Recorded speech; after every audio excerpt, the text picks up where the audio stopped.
Okay. I'm sending. Hi, am I back? Can you hear me? Okay, I don't know. I can hear myself. And I don't know. Okay. StreamYard is a go, I believe. And sign back on. Yeah. Oh, it's now laggy.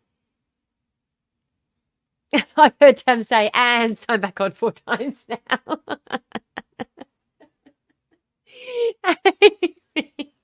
I didn't know if you could hear me or not.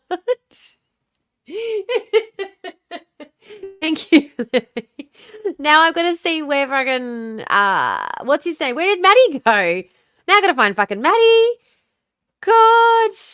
Oh, disappear. You can disappear. You can disappear. Where's my... How do I get this? Can you flick the join request through? Where? Okay. Other email address. New email to. Should I read out Maddie's email live so everyone can go and harass him and harass them and send them love and candy and other things? Mohawk. How do you spell Mohawk? Mohawk. I don't know why, but I've never looked at that word before and it looks very strange.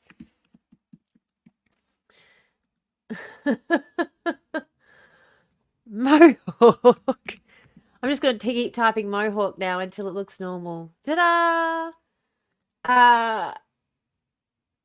Mohawk, thanks. Internet losing Maddie, that is not fair. No, it's not fair. I'm back, but I must head off soon. No! How dare work make you do work? That's not fair. Now, it does say that there is an ad starting in 3 minutes. It's still frozen on your end. No refresh? Have you considered not using Streamlabs? Yes, Dom, we're not using Streamlabs anymore. We've signed out of Streamlabs and we're now no longer using Streamlabs. Yeah, we're done with that nightmare.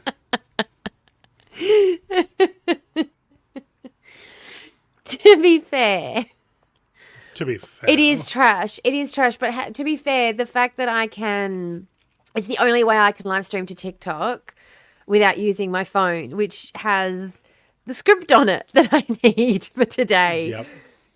Yep. Not so fun. Anywho. Quickly send the script to your email. Or chuck it in a Google Docs or something. Maddie? Yes, You're acting as though my script is in one easy to access, move, and read document and not split into 60 different tabs open on my phone. How could I not have considered the chaos? How silly of me. As soon as you said it, your brain went, hang on, who am I talking to? Yeah. Yep. I was like, no. Yeah. Think more ADHD, Maddie. Think a little bit more ADHD.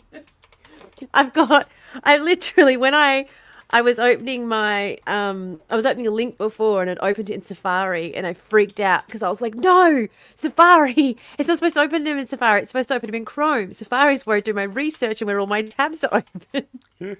What if it accidentally relays as a tab? It didn't. It opened a new tab. But that was literally my first thought when I saw Safari was opening. I was like, but all my research. Should try saving one of these at some point on an actual hard drive, hey, so I can access it. I feel so seen, T. I'm glad. I'm so glad. Now we have an ad starting in 43 seconds. So I'm going to hit run. Are you streaming in yours, Maddie? Just setting it up now. Okay. I'm just going to hit run ad on mine just quickly so I can... Oh, and actually, I'll snooze it and wait till you're Okay. set up. And then we'll do an ad to get coffees and refill and all of that stuff. You betcha. Sounds good. So I'll snooze it until you're set up and then we'll go. See, Kim, I remembered. A little bit too late, but I did remember. I had a great plans for day and then my bin got stolen, so fuck this month. Yep, agreed. The month's only half over. Oh, I used to be like that, but then I learned the magic of Obsidian. Now all my research is in chaotic flowchart. Dom, are you going to change my life again with another app? Obsidian's pretty dope. Oh, Is it? here we go. Hello. Because I tried to use Evernote for years and years. I tried to use Evernote. Everyone kept telling me Evernote was great and I couldn't make Evernote happen. Didn't matter what I did. I found OneNote, Microsoft OneNote, easier to use than Evernote. Wow. Yeah. I use a bit of software for tabletop Amy's role-playing back. game Sorry. DMs. Hey, Amy. Oh, for Dungeon Master. Yeah. So Yeah. I use that for taking my notes because Yeah. it allows you to stagger things off of each other. So this leads into this, which leads into this, which leads into this. And that's what Scrivener... I got Scrivener for my novel when I wrote my novel. Which, by the way, does anyone ever want to read that thing? Yeah. I wrote 100%. a fucking novel. And I'm just like... That's the thing I did once. And I've never even, like... I don't know. I was just so shit. Like, why... Once I've done a thing, I'm just like, okay, I did that. Move on to the next thing. All right. I'll send you a copy. Yeah, do it. I'll do a pod recording where I read it to everybody. Oh, Bedtime stories with Maddie. audio book it. You can, huh? You can link them together. You can even just straight up add web pages to it. Fuck yeah, Obsidian, get in there. I use paper and get overwhelmed and lose everything instead. Yeah, I literally have 4 notebooks and someone took one and borrowed it and I lost my mind. And they're like, but you've got so many notebooks. And I was like, yeah, and I need all of them. And now I have no idea. You've just gone and put something random in this notebook and the whole notebook's useless now. Yep, it's broken. You've messed up my whole system. Yeah, the notebook is broken. Filthy Voices by Maddie. Don't worry, Bella. I've got plenty of books that I have read since lockdown that I haven't opened. I've got textbooks that I bought in uni that I still haven't opened. That's fine. That's a normal part of the book buying experience. So, one of the things I kind of wanted to talk about. Oh, wait. First, no. You're all signed in. Excellent. Yep, I'm good. I'm streaming. Fantastic. Wait, you guys write things down? Yes. So before we forget, let's run an ad on both our pages. Have you got yours up? Your TikTok, your Twitch to do an ad? I'm just going to bring it up now. Okay. So I always forget ad to have break. it running in the I background. need a coffee. Yeah. Hang on. So I'm going to go to the toilet as well. So that's why I was like, oh, because I was about to just start. Then I was about to leap into it. And I was like, wait. I've got stuff I need to do. Yes. Aha. Aha. Okay. So let me know when you're ready to go, and then I'll go, and then we'll all go. How long and an then ad she are you just running, bud? 1 minute and 30 seconds. 1 minute 30? All right, bear with me a sec. I'll just get That that should up. be enough, shouldn't it? Yeah, I reckon so. I reckon so. I reckon you're right. And we're not on TikTok now either, which means we don't have to worry about the swearing. Excellent. All right, let's go. Yeah. Oh, wait. Going? Ready? Yeah, I've started mine, dude. Ready? Oh, okay. I'm going to get a coffee. I'll just start mine.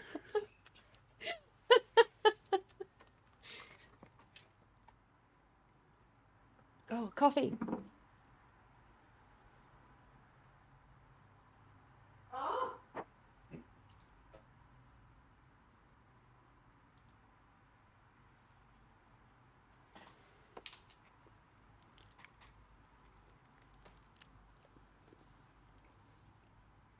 Ah. Sorry. Just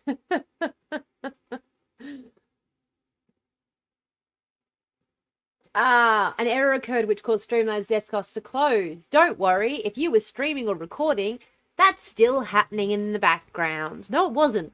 It wasn't still happening in the background, Streamlabs. You're full of shit. Full of fucking shit. And now I can't hear myself anymore, which is really strange after being able to hear myself for so long. I can hear you. Yeah, fuck off, Streamlabs. All right. I forgot, actually, when I got up and ran away, I forgot that most people can still see and hear me. Ads only going to go for another 30 seconds, so I'm just going to go pee quickly and then wash my hands, but I will be back, I promise. Bet. No worries. Okay. See ya. See ya. All right. Well, for anybody that's watching on my channel, I am now back from ads. Tomorrow we'll be back shortly. Hey, Dom. Jumping into my chat to comment Venus. Thanks very much, pal.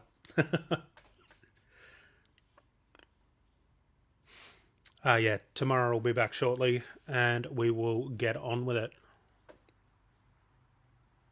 Yes, Tamara has begun to specify washing hands just so that Kim doesn't try to digitally beat them up for it.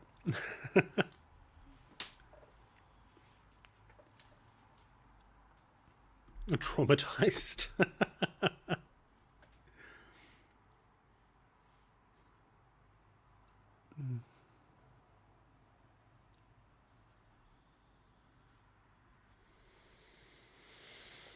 So, what has everybody been up to in the week since we saw you last? Anything fun? Anything not fun that you'd like to talk about?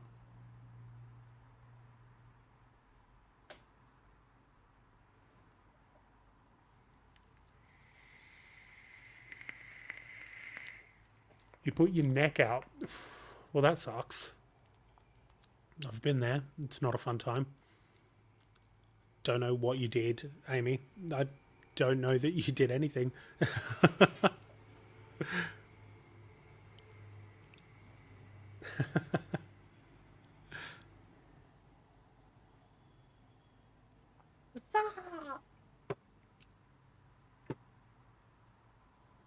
So I'm in the process at the moment of trying to put together a voiceover reel. Just because I'd like to see if I can get into voiceover work. So yeah, I'm putting together a bit of a reel. It'd be fucking fantastic. Fucking epic at it. Oh. Sorry, I'm trying to figure out where you are again. I don't know what window I've put you on. I can't see where you are. There you are. Now I can see you. Hello. Hey. Hello. How you going? I'm good. We're back. I still exist. Maddie up, Tamara down. What's this? I'm up. All right. How are you going? How was that ad? What did we all get ads for? Was it fun? We all had a good time? Oh, Maddie up, Tamara down on the volume. Okay. Oh, okay. Volumes. Right. So let me see if I can do something about that. This is the only downside to this versus yes. StreamYard. My mic volume on StreamYard is as high as it'll go. I'll see if there's any thing that I can do within the settings. My mic volume's down at 60%. Mine's at 200. So I'm just very loud.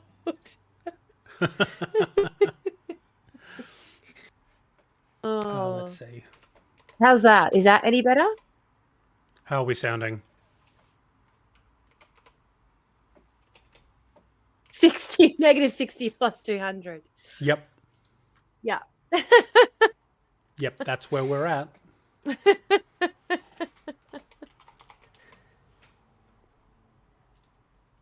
Yeah. Anyway, I'll try to be more quiet. That's all I can do. It's a tad louder, but it's fine, I guess. You all, like, I just need to make sure everyone's listening to me first and foremost. Is the most important thing. So I'll move further away from the microphone. I'll just sit back there. See how that goes, eh? Yeah, move it a little bit further away from me, maybe. That's probably a better idea. I do feel like it's a lot clearer when I'm closer to it as well, though. It's actually perfect. Oh, there you go. All right, That's actually perfect. I just had to move the microphone a little bit further away from me. That was okay. it. And is my volume all right? Not too loud, not too quiet?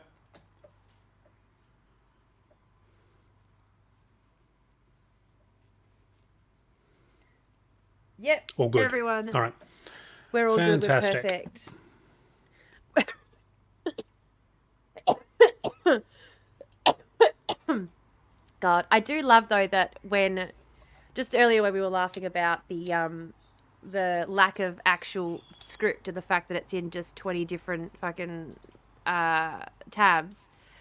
The fact that like Lily was like, I feel so seen. I just had to comment on that. Because honestly, when you said that, I was like, oh, good. Because I thought the reaction was going to be, what fucking weirdo doesn't just put everything in one document where it's easy to find.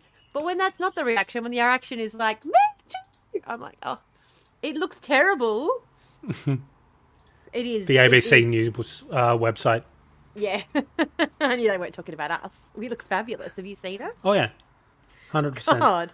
My Hello? freshly washed hair that's just an absolute nightmare. I was about to say your hair. That TikTok commented before. The hair, though. Absolutely the hair, though. Yeah, there is a lot of it. There is. I do want to get... I know it's annoying as shit, but I want to get Slobbers figured out because Anyway. Just until we get everyone off TikTok. Oh, go back to... It's a bit too muffled. Now, Tam, go back to mouth fucking the mic again. No worries. Maybe I'll just try and talk quieter while mouth fucking the mic. I'll try and work on my volume. That's the problem. That's the problem when you're trying to record a podcast with someone who has no concept of their own fucking noise volume. What are you supposed to do with me? ASMR Tamara. All right. So... one of the reasons... Oh, actually, I've got to do a cone first because this is going to get fucking heavy in a second. Oh, yeah. It's so much fun, isn't it? It's certainly going to be a thing. Yeah. I have got all these pimple patches on my face today because I've also been, like, stress breaking out on account of the research for this video.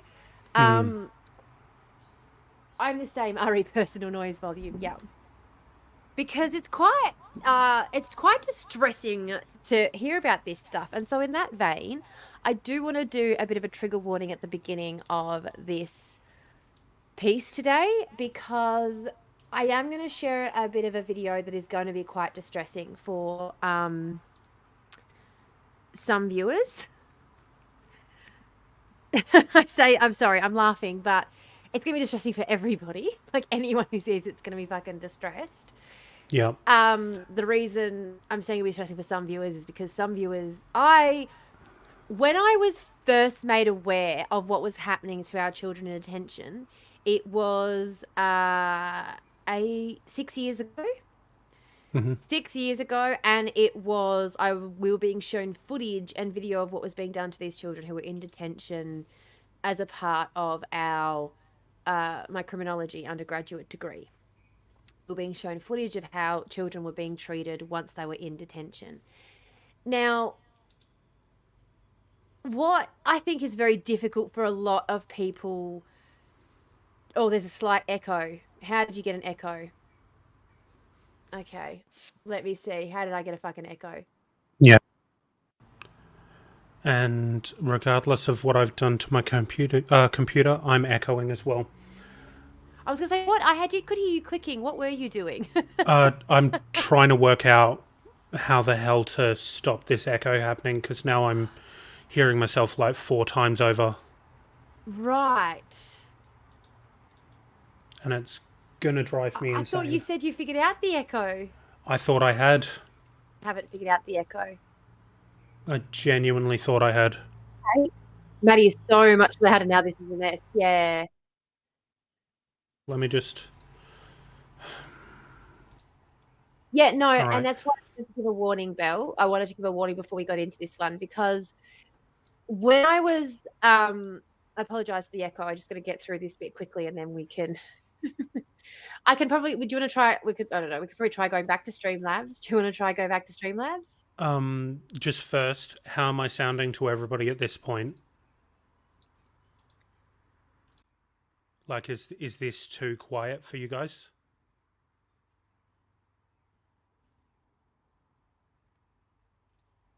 Fine now, Maddie. Maddie sounds right. Yep, you're sounding good. So this volume is okay. All right, cool. That will take care mostly of the echo because now I can turn my volume down but still hear you. So that's all good. Oh, okay. Perfect in every way as always, Maddie. Yeah. I wouldn't say as always, but we'll roll with that. You are pretty perfect. Practically Oh. perfect in every way. Don't be saying that. It's too much to live up to. Too much pressure. No such thing. So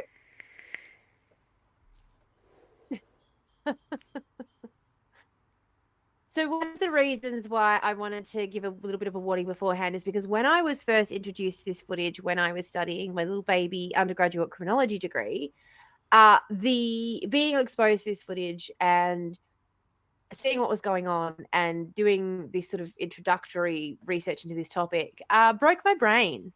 Actually fucking broke my brain. This was sort of the first time I been through a fucking shit ton in my life and that, being in therapy for the time I fell pregnant with kids and all the rest of it. But this being, and again, having experienced homelessness, having experienced FDV, having experienced family violence, having been through all of that, seeing the way these kids were being treated inside Dondale is the thing that broke me. Yep. Not when I thought my own mother was going to kill me, not when I thought that I was never going to get to see my kids again, not when, my ex was doing awful shit to me. It was seeing the footage of what was being done to those kids at Dondale that actually broke my brain. Yeah. Very seriously for the first time. So this is not a little itty bitty trigger warning. And when I am going to show that footage, I will give another very, very big warning before we show that. And it's from the Four Corners investigation because I wanted to make sure that we use footage that, first of all, I went and looked into what they went through before they showed the footage. They didn't only have permission from the children. They didn't only have permission from their families. They didn't only have permission from their communities. They didn't only check with the legal teams and they went above and beyond to make sure that the children's identities were protected. They went above and beyond to make sure that, even though they had permission to show all of this, they still went over and above to make sure that the footage they were showing wasn't going to do any further damage to the children involved.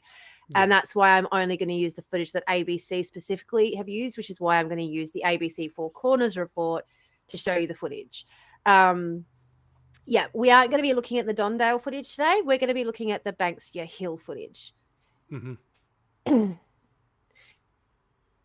Yep. So, and it's one not of the be reasons. A lot of fun, just a heads up. It's not. It's gonna. I'm getting chills. Like I literally just feel like I'm gonna be a bit. We might have to do this in two parts just because of how intense it is and how much there is going on in it. So, yeah, if we do decide that it gets a bit much and we're gonna leave it at a point, I'll try and find a nice point to leave it at. But we'll see how you go. Now, our democracies and our structures of government are underpinned by the rule of law.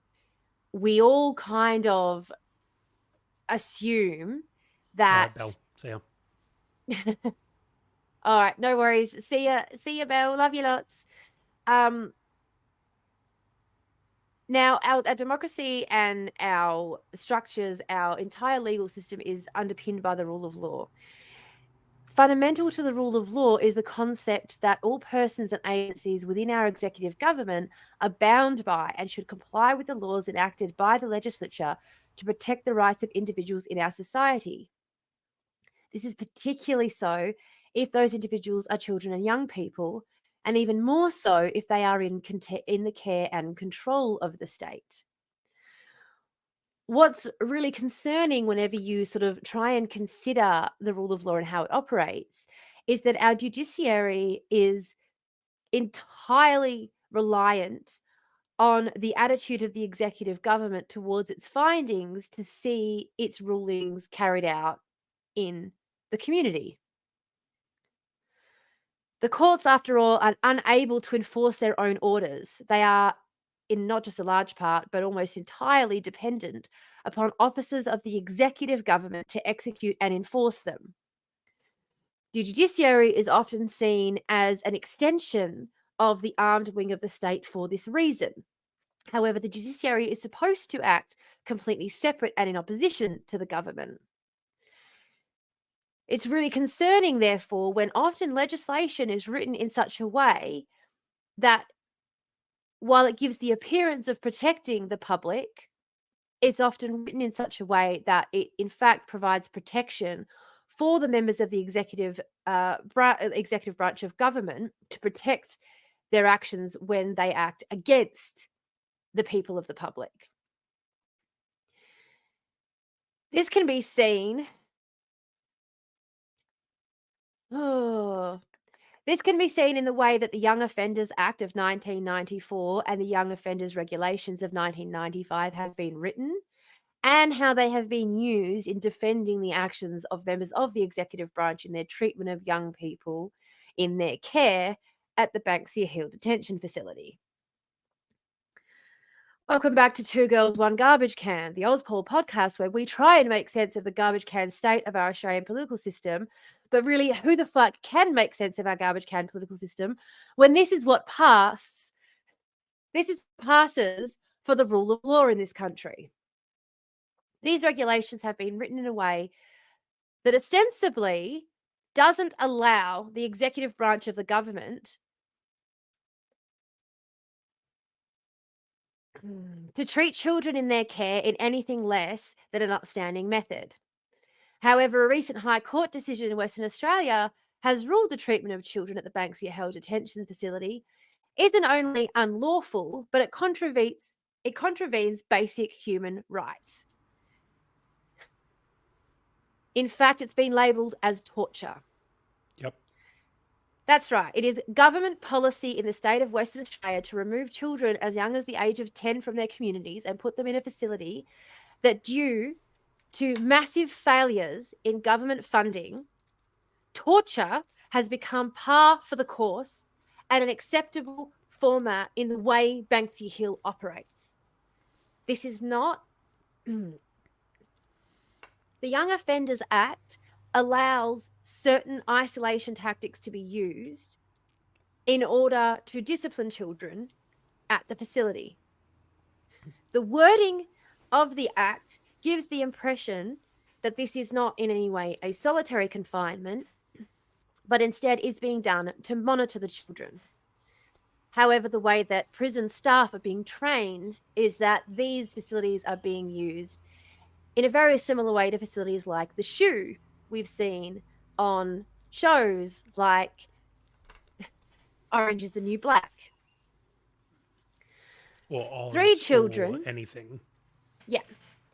So I think we're still in the introduction section of this, guys. I'm so sorry. Yep. I'm so sorry. That's all right. And just chiming in for just a brief moment, literally none of this is hyperbole. No. So when we say torture, we mean it. Why I'm trying to be really, really clear about this, because 3 of the children were represented by the Indigenous Legal Service of Western Australia in a High Court decision in which, honest to God, I start shaking when I can hear this.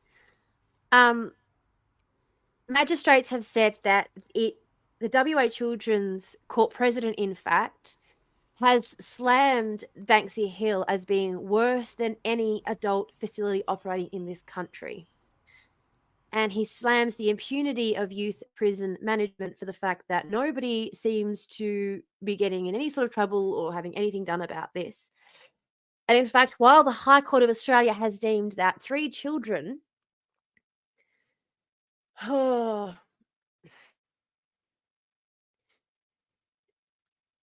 I'm going to go back to that in a second because that actually makes me feel sick. We'll go back to that in a second. The reason we're talking about that is because last year, and again, people, sorry, while I'm giving warnings about the content of this podcast, I just want to warn any Indigenous and Torres Strait Islander people who are watching that there will be mentions of Indigenous people who've passed away throughout this podcast. I won't be mentioning them directly by name because I'm Rudgery, and part of our culture is that we don't recall people by bringing up their name. But I will be mentioning them. So just wanted to warn people of that as well. So last year, a 16-year-old boy was found unresponsive in his cell days before his death in hospital. He'd been calling out for help in the hours before his death, calling out for water and Panadol. These cries went unanswered.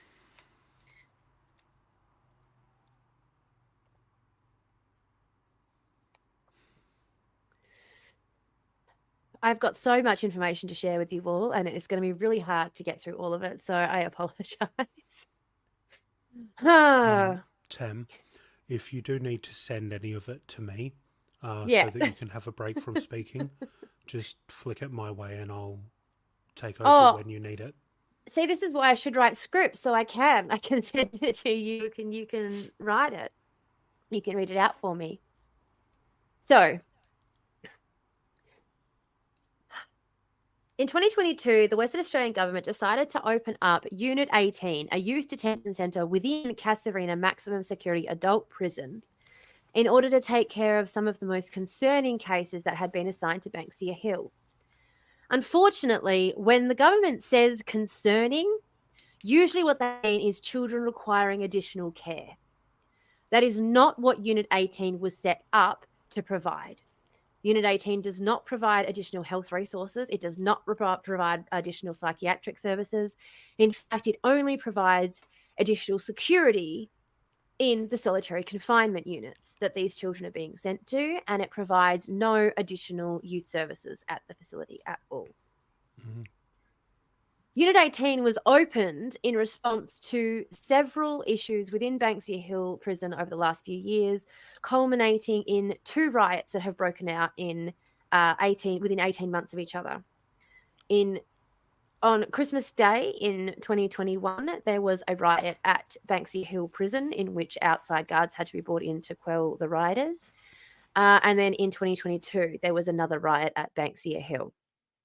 At the time, when it was being suggested that we open a special unit inside the Casuarina Adults Prison, legal advocates around the country all were in agreement that this was a stupid idea, that this was not the call, this was not the right response to be done. The conditions in Unit 18 have absolutely no rehabilitative effect. Judge Quayle, Judge Quayle, who is the WA Children's Court president, has said that not only do they provide absolutely no rehabilitative effect, but that children who are sent into the facility often pose more of a threat to their local community once they are released on remand than they do once they're introduced to the environment within Banksia Hill.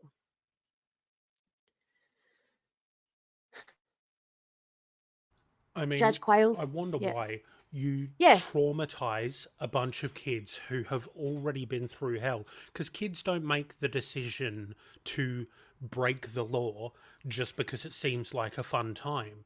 This happens because of societal failings, support failings, income inequality, shit life situations.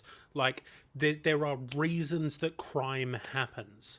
It's not just something that's a decision made out of the blue because it seems like fun. So you take these kids who are already disadvantaged and you put them into solitary confinement with zero rehabilitative purposes, and you then wonder why, when they come out, they're more dangerous than they were when they went in. Like, fuck. What do you expect? Now, again, this is all, still just in introduction. I'm so sorry. This introduction is like the longest fucking introduction in the world. It's okay. Go ahead. I'll stop interrupting. Judge Quayle noted that this boy that he was speaking to during the he said Judge Quayle noted that during his recent detention, the boy had been locked in his cell for 22 to 23 hours of every day. As this court has said as long ago as February of last year, when you cage children and treat them like animals, you should expect that when the door is opened, that they will behave in that way. This is not to excuse what you do, he says to the children at their sentencing, but simply that this is the expected outcome with the system that we're currently dealing with. There is no doubt that those conditions in Unit 18 put you in a group of boys who are subject to by far and away the worst conditions of incarceration of any group in this state, worse than any adult prison. It is clear that you have been brutalized and alienated, and in turn, you have reacted against those who are responsible, directly responsible for looking after you in the detention centre. Judge Quayle described the detention of children in Unit 18 as barbaric, cruel, and a form of child abuse, and warned the state government it could be found in contempt of court for continuing to detain children in an adult prison.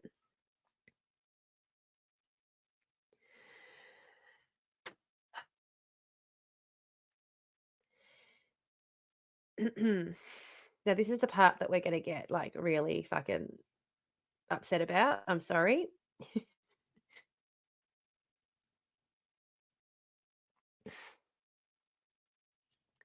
Despite being censured by both Judge Quayle, again, the president of the Children's Court, as well as legal scholars around the country, as well as the High Court of Australia, deeming that conditions inside Banksia Hill were unlawful and breached human rights and were in fact torturous, and that court rulings have found again and again and again that lockdowns are unlawful, Banksia Hill still continues to lock children down for up to 22 hours a day as a matter of practice due to many, many issues that it has, mostly with staffing levels. Not only has nothing changed, but things are getting worse. A 14-year-old boy was locked in his cell for at least 20 hours per day on 26 occasions across 4 months in Banksia Hill detention. This was also deemed to be unlawful by the West Australian government. In a recent High Court case decision, the Western Australian High Court found that the detainment of 3 children was deemed to contravene their basic human rights when a young girl, out of 22 days, spent a grand total of 26 hours outside of her cell. A young boy, over the course of over 200 days, spent less than 200 hours outside of his cell. And another young boy who was 13 at the time, over the course of 2 months, had been let outside of his cell for less than a day in total, for less than 24 hours in total, a 14-year-old, being kept up in solitary confinement for up to 24 hours a day on some occasions. Now, whenever we discuss the issues of youth detention, oftentimes the first response that you get is that, well, these children have committed some horrible crimes. We have to do something with the worst of the worst offenders. Surely there needs to be somewhere that we can put children who are doing such horrendous things as genocide. Except that that isn't what these young children are doing. Recent studies conducted by I forgot to write down the name of the university here because I was sure I would remember it, and I don't. What's the one in Bentley? In Bentley? Hang on, I'll find it for you because I don't remember either. It begins with a C. The university in Bentley that begins with a C. Is it Curtin? That's the one, Curtin. Cool. Thank you. No worries. So a recent study by Curtin University found that not only were over 80% of those incarcerated dealing with some form of mental disability or difficulty, but that similar numbers, 76% of children admitted that the first time they engaged in any kind of illegal activity that had them confronted with law enforcement, it was over food. We're now getting into the actual the actual fucking podcast. Yep. Hi, Tom. Hey. So So Supreme Court judges for years now have been saying that Banksia Hill, that's where we go. Okay. Here we go. Where are we? This is not the right thing. No, that's not the right page. That's the next page that we've got to go to. Oh. So there is some order to the chaos then, Tam. There is. It's just not a lot. No, never. Never. I honest to God, though, do you know how many reports I've got open? I've got the directed review of allegations made by Amnesty International Australia about ill treatment at Banksia Hill, which was done in 2018. Now, this was the other thing that I was going to mention. Now, the High Court decision that came out a few months ago saying that the treatment of these children was unlawful is not the first time that the High Court of Australia has come out with a decision like this. It's not the first time that a review has been done on Banksia Hill. This has been going on and on and on for a very, very long time. And so it's really important to remember that whenever we are, there we go, here we go, this is it. Recommendations, that's not what we want. No, where are we?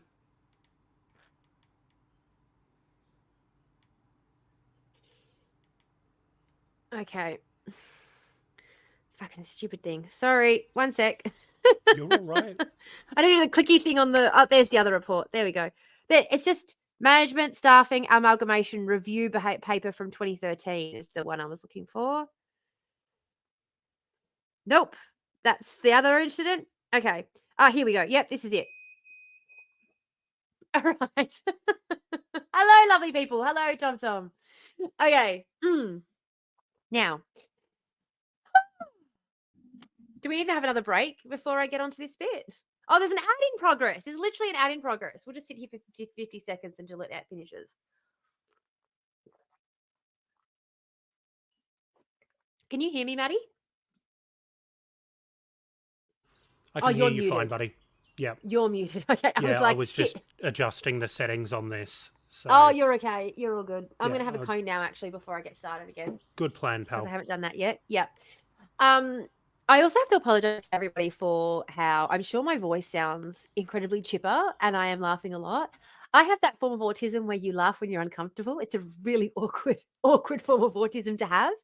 Oh, yeah. But it means I yell instead of crying and I laugh instead of yelling. So yep. I'm belonging to. Excellent, Lily. I also do love that whenever everybody's going to kind of need that. Everyone's going to need that. I also love how whenever we're doing any of these like deeper, more intense discussions, everyone just gets very quiet. Like we're all very somber. I'm gonna mute my mic while I belong.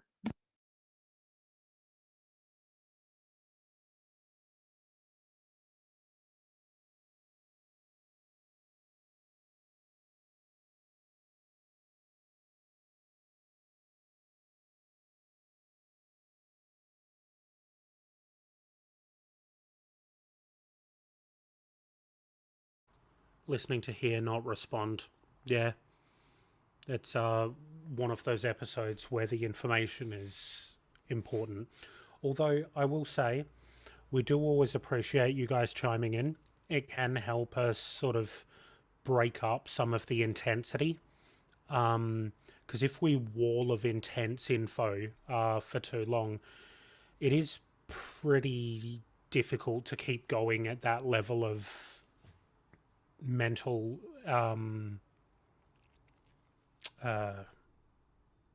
effort, I think is the word I was looking for.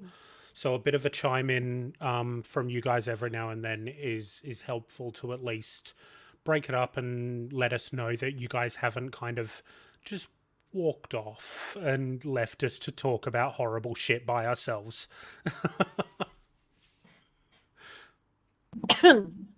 I'm sure there's the thing too about our chat. Most people give me a warning before they leave. Like, I'm going to go. It's like, you can just leave. It's okay. There's no pressure. You don't have to stay. Yeah.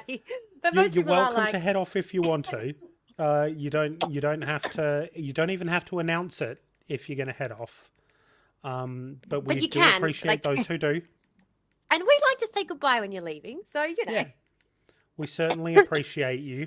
But yeah, just so you know, we're not trapping you in here with us. No. No one's trapped. Swear to Christ. My. Oh, there they are. Sorry, my meds. No, you. Ah. No, you. Just casually deflecting that one. Aww. You guys are beautiful people. This is why we do it. Honest to God, I wouldn't show up and do this every week if I was dealing with a whole heap of arseholes in the comments. Like, Oh yeah, who right? would? Why the hell would we keep doing this to ourselves? Not fun. No, we've Not fun definitely at got all. a really, really good group of Yeah, folks in here we with do. us. We do. And now that I've worked out how to actually choose when the ads run, I think it's going to get even better. Sends the compliment back with super glue. Oh, this is unfair. I don't have any super glue. I ran out trying to fix my broken shower head. Okay. Banksia Hill open. Oh, so should I get back to it? Are we ready to go back to it? Ads are done. Yep. I'm good to go. I'm a craft whore. I have everything. Same. Oh my God, I cannot wait till we get together on the commune and we combine our crafting powers. We will create the craft apocalypse. Like, I remember when I was at uni, my mum, not that I went as an adult because, believe it or not, my parents told me that they would send my brother uni, but not me because he had to support a family when he was older. But I'd have a husband to support me, so I didn't need to go to uni. Yeah. Oh, I'm sorry. I didn't mean to laugh like that. No. I promise you. Me and my three sisters just have all holy graduated fuck. uni. My brother hasn't. Mm, Anyway, we're all supporting ourselves, but you know. Yep. Anyway, in this economy, God, find me a man with that kind of income who can support me. Jesus. God, find me a man who that kind of income. Fuck. Fuck yeah. That's I'll what add the another commune's one to the for. polycule. I don't care. I'll find time on my dance card. Absolutely. On the commune, it's going to be easy too because we're all going to be in arm's reach of each other. No problem. So, I forgot what I was saying then, but it can't have been important. Lord, find me a woman or three. Yep. That's right. When I was at uni, that's how that started. Yes. When I was at uni, my mother said to me, you know, you're not going to be able to craft your way to a degree. And I fucking did. I crafted my way to that fucking degree. Because I was doing like the colorful note taking and the lines everywhere. And my friends, I'm not even kidding you, you know those memes all over? I didn't even realize that they noticed. I didn't realize they noticed that I was into this so much. But in those memes about like the person who is like over the top with notes and always fails their exam. And it's like got this fully like color coded wall with like all the anyway. And my friends were like, yeah, but then she doesn't fucking fail the exam. And it's really annoying because she spends more time color coding her notes than she does reviewing the material, and she still manages to fucking pass. Yep. I don't know if you've My ever seen bitch. it, but Red Dwarf. Yes. Yep. Love Red Dwarf. You're like Rimmer if his efforts were successful. First business. Which one's was Rimmer? jewelry You have to back when I was describe 10. him. Is he the Rimmer narcissist? is the hologram. The hologram. Yes. Yep. The hologram if his efforts were successful. My favorite fucking episode of that was the one where they had the alien on board that looked like the one that they were most attractive to. And the Yep. guy turns to him and he goes, well, what, do you find me attractive? He goes, no, I think you're like a giant half-chewed rubber tip pencil. That Yep. line has just stayed ingrained in my brain for 15 years. Like, I swear to Christ. It's a great show, honestly. Oh, so good. So good. My first business was jewelry back when I was 10. Abandoned it along with the rest of myself. I'm now 35 and back doing what I loved. Amazing. That's excellent. Amazing. I was the same. My first, well, actually, it was beading. I made beaded I made little beaded insects, and people could turn them into whatever they wanted, but it was for jewelry. Like they could either attach it to an earring or attach it to a brooch, but yeah, I used to make beaded insects when I was in school, because I'd just sit there, like I'd be so bored in class. And so my mum got me a hobby that would keep me busy and wouldn't be distracting. So I could just sit there and like make these little beaded insects. And so I had like little spot, and then I just had so many of them. So I started selling at the markets because I just got obsessed with making, because it's so cool because it's like Lego, but with beads. Yep. Anyway, we got an ad in 19 minutes. We better get started. Get back to the depressing stuff. Okay, so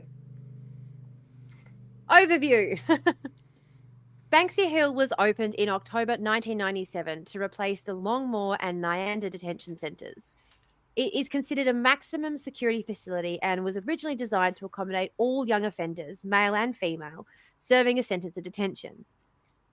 Such young offenders may, as law, be as young as 10 years of age, and may include young people over the age of 18 who are completing their sentence of detention. So they've been sentenced to serve 2 years at the age of 17, for example. They'll serve the entire time at Banksia.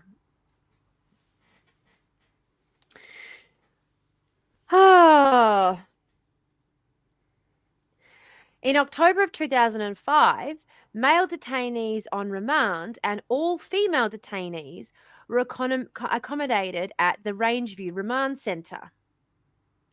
However, in 2009, the minister who, just FYI, the minister who is the minister for young people and prisons and policing, and like he's the minister for all of it, as though it's all the same thing, and doesn't have contention that might need opposing points of view to balance there a little bit, like Yeah, right. the policing and the detention centre. I don't know. It's the same thing as like, anyway, just Same thing as making somebody the minister for business regulation while they sit on the board of the 4 biggest businesses in the country. Yeah. Yep. I mean, it's a bit more, I think, like naming someone the department, the minister for planning, and also making them the minister for business affairs, because like your two roles contradict each other. You're supposed to be planning for the community, but you're also in charge of managing business affairs. And so a lot of the planning is going to take into account a lot of the business affairs and what they want, isn't it? Like, do you know what I mean? Yeah. It's like the minister for education also being the minister for employment. That never sits right for me. I hate that so much. I'm just like, oh, they are not the same thing. Stop treating them like they're the same thing. Anyway. Yep. So I know that's not how it's supposed to work. You're supposed to be able to give the portfolio to any minister, and they're literally taking the advice of experts and things. They're only supposed to be representing it in Parliament. But the point is that it means businesses only have to get in the pockets of one minister to have their issues heard on these very conflicting issues, rather than trying to convince 2 different ministers to represent them on things. So it just makes life a lot easier for businesses and conglomerates and business interests, and a lot harder for the public and for public interest. Anywho, so in 2009, the then minister announced a project to convert Rangeview into a young adult facility and to expand Banksia Hill to accommodate all of Western Australia's young male and female detainees, including arrestees, remandees, and those who have been sentenced. This was initially expected to be completed by 2011. However, there were a lot of delays in completing the works required, which meant that it didn't occur until 2012, the back end of 2012, that all the young people were moved into Banksia Hill. Now, this is often, I know this happened over a decade ago, but this is often pinpointed as being a lot of the start for the problems of Banksia Hill, because something to bear in mind is that one of the arguments we have for why we have to have the prison industrial complex the way that it is, one of the big arguments for that is, I really wish I could have found a way to make this more interesting, because I know that it's not, like, it's quite a dry subject to talk about. No. But one of the big arguments is that it costs $1 million. Oh, it costs more than that. It costs like $3 million to house one serial killer. It costs $5 million to house 2 serial killers. it costs $6,000 to house 6 serial killers. So the more people you have, the cheaper it gets per cost per person. However, as a society, we can't afford to spend like I think it's $300,000 per person detaining people because there aren't enough serial killers. Yep. There aren't enough serial killers to make it cost effective for us to only lock up the worst of the worst. So people have this idea that prison is only there as a place to rehabilitate those who have done wrong. It's a way to like re-educate them. It's a way to protect the community from the worst of the worst. And it's a way to try and deter other people from committing crimes when they see it happen. Okay, this is what the literature tells us about the point of what incarceration is. Even like the legal profession will tell you that this is the point of incarceration. Yep. Except when you look at it from a criminology perspective, which is why I had both degrees, because it's very interesting to get both degrees. Idea. Very good idea. Incarceration does nothing to reduce recidivism. In fact, it increases it. Involvement from the police. And the earlier it happens, the more likely it is to have a lifelong effect on the detainee. So it doesn't reduce recidivism, first and foremost. It does nothing about deterrence. It does not have a deterrent factor. Pinpoint blank, full stop, no fucking point going any further. It does not act as a deterrent. Because most criminals are acting rationally when they commit their crime. Not rational to you or I sitting back looking at it after the fact. Maybe not even rational to them sitting back after the fact looking at it. But at the moment when they're committing their crime, they are acting rationally. And so the prison having a deterrent effect doesn't even factor into the thinking process at the point of activity happening. Well, like if I'm actively starving, or my child is actively starving, I'm not thinking about jail terms. No. While I'm nicking food. No. But even on a smaller scale, even if you're freaking out about how you're going to make rent next week. Yeah. And you've got no idea every week. You've got no idea how to make that money. And you're walking down the street and you see someone's left their car door open and they've left their laptop on the front seat of their car. Now, in that moment, depending on what skills you have, what ability you have in yourself, it's going to depend on whether in that moment you decide to grab that laptop or not. Yep. Okay. And there are other factors as well, like, is there some around watching? So for a crime to occur, you kind of need 3 ingredients. Okay. You need to have a motivated offender, so the person committing the act. You need to have a suitable target, suitable victim, the laptop sitting there, and you need to have the lack of a capable guardian. The lack of a capable guardian is what we're doing with the policing and with the cameras and with the surveillance state. Lack of a capable guardian is so dependent on the motivation level of the offender to the point that it is ridiculous trying to pull on that lever if you're also not doing anything to address the motivation of the offender, which is how we have set up our criminal justice system. We are putting all of our focus onto making the guardian capable while doing nothing about how motivated that offender is. If you have got a psychopath who is desperate to get at you, it doesn't they will plot and plan. You could have an army of police in front of your house. They will plot and plan to do away with you because they're that motivated. We've got extremist groups out here committing terrorism. They're that motivated. Clearly, there is nothing you can do to make sure you are more capable than a really fucking motivated offender. Yep. So what we really should be doing, and every single, a victim being a suitable victim is dependent on so many other different things as well, that really there is no point trying to address the victim side of it, okay? There is really no point trying to address the victim side of it at all, because the number one thing that stops a victim from being a victim is being less appealing as a victim than their next door neighbor. If the closest person to you is more appealing as a victim than you are, that has the biggest impact on whether you're going to find yourself a victim of a crime or not. Yep. And just so that everyone's aware, when Tam says we shouldn't worry about the victim side of things, we're not talking about we shouldn't care about victims. We're talking about the fact that when we consider how crimes occur, the availability of a victim is such a small factor in whether a crime occurs or not, because if it's not this person, it'll be that person. You know, what we're talking about is why Victim the crime blaming. occurs. Yeah. People, you try and blame the victim and say, dress better, lock your gate, lock your car, lock your house. Like, if the bank vault was open and a bank thief walked in and took the money out, he is still committing a crime, even if the bank left their front door open. Yep. Stop. Like, the idea that it is the victim's fault in any way and we need to control the victim's behavior in order to try and stop the perpetrators from doing what they're going to do. That's what I meant by stop with the victim talk. Not as in don't give a shit about victims, as in stop thinking that the victim has the power in that situation. Yeah. The victim is not a victim until the perpetrator decides to make them one. Perpetrators create victims. End of discussion.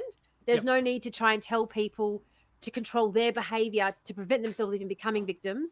Perpetrators create victims. Victims don't create victims. Perpetrators create victims. So exactly. And anybody who says to a victim of a crime, you should have done this, this, and this, is basically just saying to them, it's basically just saying to that person, you should have made yourself a less attractive target than your next door neighbor. Literally. It's putting that onto somebody else. Like, it's stupid and asinine and wrong. Yep. If you had a longer skirt on the girl next to you, he would have attacked her instead. But I don't want her to be attacked either. So why don't we aim for a world where neither one of us has to worry about our skirts? Instead, we're all focused on demotivating the offender. Yeah, preach. Exactly. Preach. And demotivating the offender, that is kind of, people say that prisons are about demotivating the offender. They're not. They are not about demotivating the offender. They are about guarding. They're about trying to create a guardian. It's about policing the offender. It's about, because prison doesn't, people think police custody begins and ends with, they think that when people die in custody, they die behind bars. No. Once a police officer has approached you and taken you into his custody, you are now in the custody of the state. Yep. You don't have any, while you're being questioned. Even while you're being questioned, you are like a 12-year-old child who is in a classroom at school. Yep. For all intents and purposes, you are rightless, which is why I say, and my kids know this, and they literally embarrassed me the other day a little bit. They didn't embarrass me, actually. They made me very proud. I should be more careful with how I say things. They made me very proud the other day because my friend was over. The friend who house sat for me came over and we were having a chat about stuff. And I sort of said, excuse me, like we were having a conversation, and she sort of said she was talking to this cop, and I said, excuse me, what do you say when a cop asks you a question? And both my kids from the next room piped up and go, you shut the fuck up. Love them. Love them. Your kids are fucking legends, Tam. You've done a good job.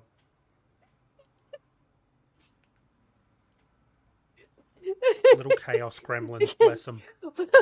Because that's literally the only thing you can really do to protect yourself in that situation. Like, you taught them well.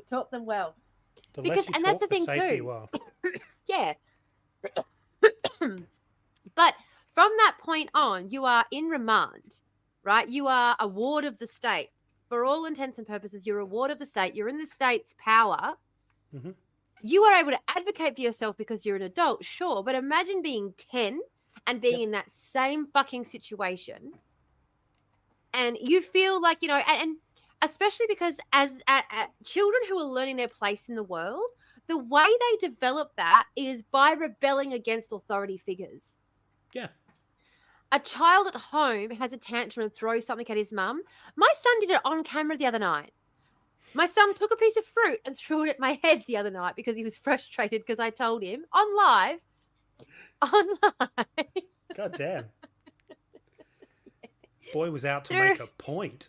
Yeah, he on live threw a piece of fruit at my head.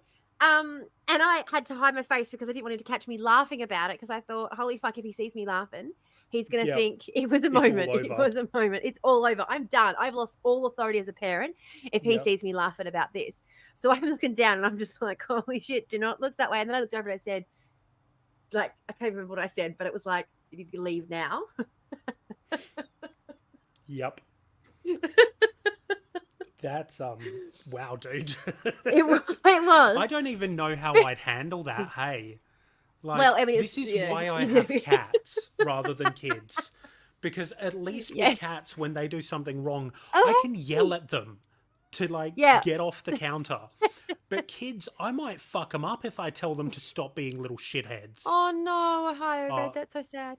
I'm sorry to hear that, Ohio. I the thing is, I think I have just accepted the fact that I am going to fuck my kids up, and I keep telling them that I'm going to fuck them up, and I keep telling them that, like, I say to my kids constantly, this is the first time I'm doing this too. I'm making this up as I go. I'm trying to, like, you come up to me with a question and expect me to know instantly what the answer is. I need to think about it. I need to figure out what I'm doing. Like yesterday, my kid kept asking me if he could watch YouTube. And I'm sitting there going, oh, let me think about it. Let me think about it. And I'm sitting there, I'm thinking about it. Because the rule was it wasn't until this birthday that they were allowed to watch it. They're only allowed to watch it when a parent's sitting there watching it with them, you know. But yeah, keep expectations low. Absolutely. So they're asking me if they can watch it. And they came up and asked me like 4 or 5 times. They're like, come on, come on. And I said, you've got to give me a minute to think about it, because you've got to understand you're the first 9-year-old I've ever tried to raise in my life. It's really hard raising a 9-year-old. Like, it's a hard work. I've got to think about everything. It's going to have long-term consequences. And you're going to be sitting in your therapist's office bitching about me one day. And I'm trying to make sure you've got like as little to say as possible. So if you could just give me a minute, the pressure's on a little bit here. And he thought it was fucking hilarious. And I was like, it's not. I'm having a panic attack over YouTube, okay? Like, just give me a minute. These are some deep questions. But yesterday I had to have the discussion with him where I explained to him that in a year's time, if he threw that piece of fruit at me, and let's say, for example, it wasn't me. Let's say he'd been removed from my care because I was homeless. I was living in a tent. And everyone said that I deserved to have my children taken off me because of that. So let's say they were. And he's not in my care anymore. He's now in the care of the state. And he's sitting there with his foster mother. And he throws a piece of fruit at his foster mother. And he's 10 years old. His foster mother has been trained by the state to call the police, because that's assault. Yep. This is a 10-year-old rebelling against the authority figure in their home. They don't know the difference between the state and their mother. They only know that you're the authority figure in their life, and their brain's trying to figure out where the boundary is. And if the way they figure out where the boundary is to be carted off to the police station because they are taken into custody and taken away, they're in police custody. You think it's this wonderful, like, okay, yeah, but, you know, they're not, like, locked up for that. This is the point when we're going through this about what Banksia Hill became. Yes, they are. That child throws a piece of fruit and is taken away into police custody to the only youth detention facility in the state, which has been called by our judiciary the worst facility for children in the country, the worst facility in the state bar none, a worse facility than any of the adult detention facilities that we have in this country, when our state has made it a mandate to make immigration detention so abhorrent that people would rather be genocided than come here and experience that. And magistrates who are dealing with those systems are telling us that Banksia Hill is worse than that. Yeah. And this facility is still operating. Now, let's go back again to what I was saying earlier. The state has a responsibility to its people to uphold the law at any point in time. Okay? That's the deal that they made with us. We get to govern you. We get to decide what the laws are because we're going to uphold those laws and make sure everyone abides by them. No man is above the law. That was what we decided when we got rid of kings, that no man was above the law. We have now had, since 2012, this has been experiencing issues when the amalgamation finally completed in 2012 to amalgamate Rangeview facility with Banksia Hill that these facilities have been having. Since 2017, so 5 years later, the court cases started piling up, deeming that the way that children have been treated is unlawful in this facility, and yet the facility has continued to operate for a decade, beyond the point when these first reports came out about the inhumane treatment of children in this facility. Now, our ad's about to start. Yes, you've got a lovely floof baby. I'm just letting him purr into the microphone. Yeah. Bit of cat ASMR. He had a bad dream. No. So he woke up and screamed at me for cuddles. And then I So have to proceed to annoy him to get him to leave me alone. I feel like we've spent an hour talking and we've done a lot of we've done the background and the overview at this Yeah. point. Yeah. It's a big topic, man. It is a big topic, and I really don't know. I've got to be honest with you. I don't know how much more I can talk about it with the same energy level. So this Yeah. is going to be, the ad starts in 11 seconds. I'm going to go to the bathroom, put the Mhm. kettle on, and then maybe we'll have a quick chat about how much more we're going to talk today before we sign off. Because I'm also going to have to edit this episode afterwards, which means I have to revisit all of this information again. Of course. So I just Yeah. want to, I'm trying to be a bit mindful of that because lately I have found myself getting about halfway through the episodes and having to walk away. Like I can't edit them all the way at the moment. Yeah. So yeah, I mean, so I in just, all honesty, yeah. the podcast doesn't need to be 4 hours long. No, that's why I'm trying to get it down. Like in the editing process, I am getting it down Yeah. to an hour and a half to 2 hours. 2 hours is my absolute max. But I get halfway through it, I'm like, oh fuck, I'm so bored of my own voice. I have to stop. Or Jesus Christ, that blue-haired fuck talks. Never. I'm constantly like, shut the fuck up, Tamara. Your voice sounds like nails on a chalkboard. No one can hear Maddie's dulcet baritone, like gliding through, making everyone wet as fuck, and you're ruining it for everyone. Let the rivers run, my friend. You give me far too much credit, and stroking my ego like that will get you everywhere. Hey, remember how I started this by saying, yeah, that's much better with you on top of me? There we go. Clip that for me. Someone clip that. Someone clip that. I didn't get the first part of it when we started. I am setting that as my alarm tone. That is what I'm going to wake up to from now on. And when Willow asks, I'll just be like, it's an in-joke from the pod. I was going to say, and the ad's nearly over, so nobody's even heard that because they was on an ad when I said it. Oh, God damn it. There was no one even here to clip it. I hate this. Someone stop the planet and let me off. I was going to say, we're going to need somebody who's watching it back in the replay to clip it for us. Tamara finally does a proper full-on flirt with me and nobody's here to fucking hear it. This is bullshit. Oh, Amy heard it. Yes. I have a witness. Heard it. Lols. I have a witness. Oh, you're cheating on me. In my head. Amy's cheating on me. Amy's not on my page. That's why I didn't know she was here.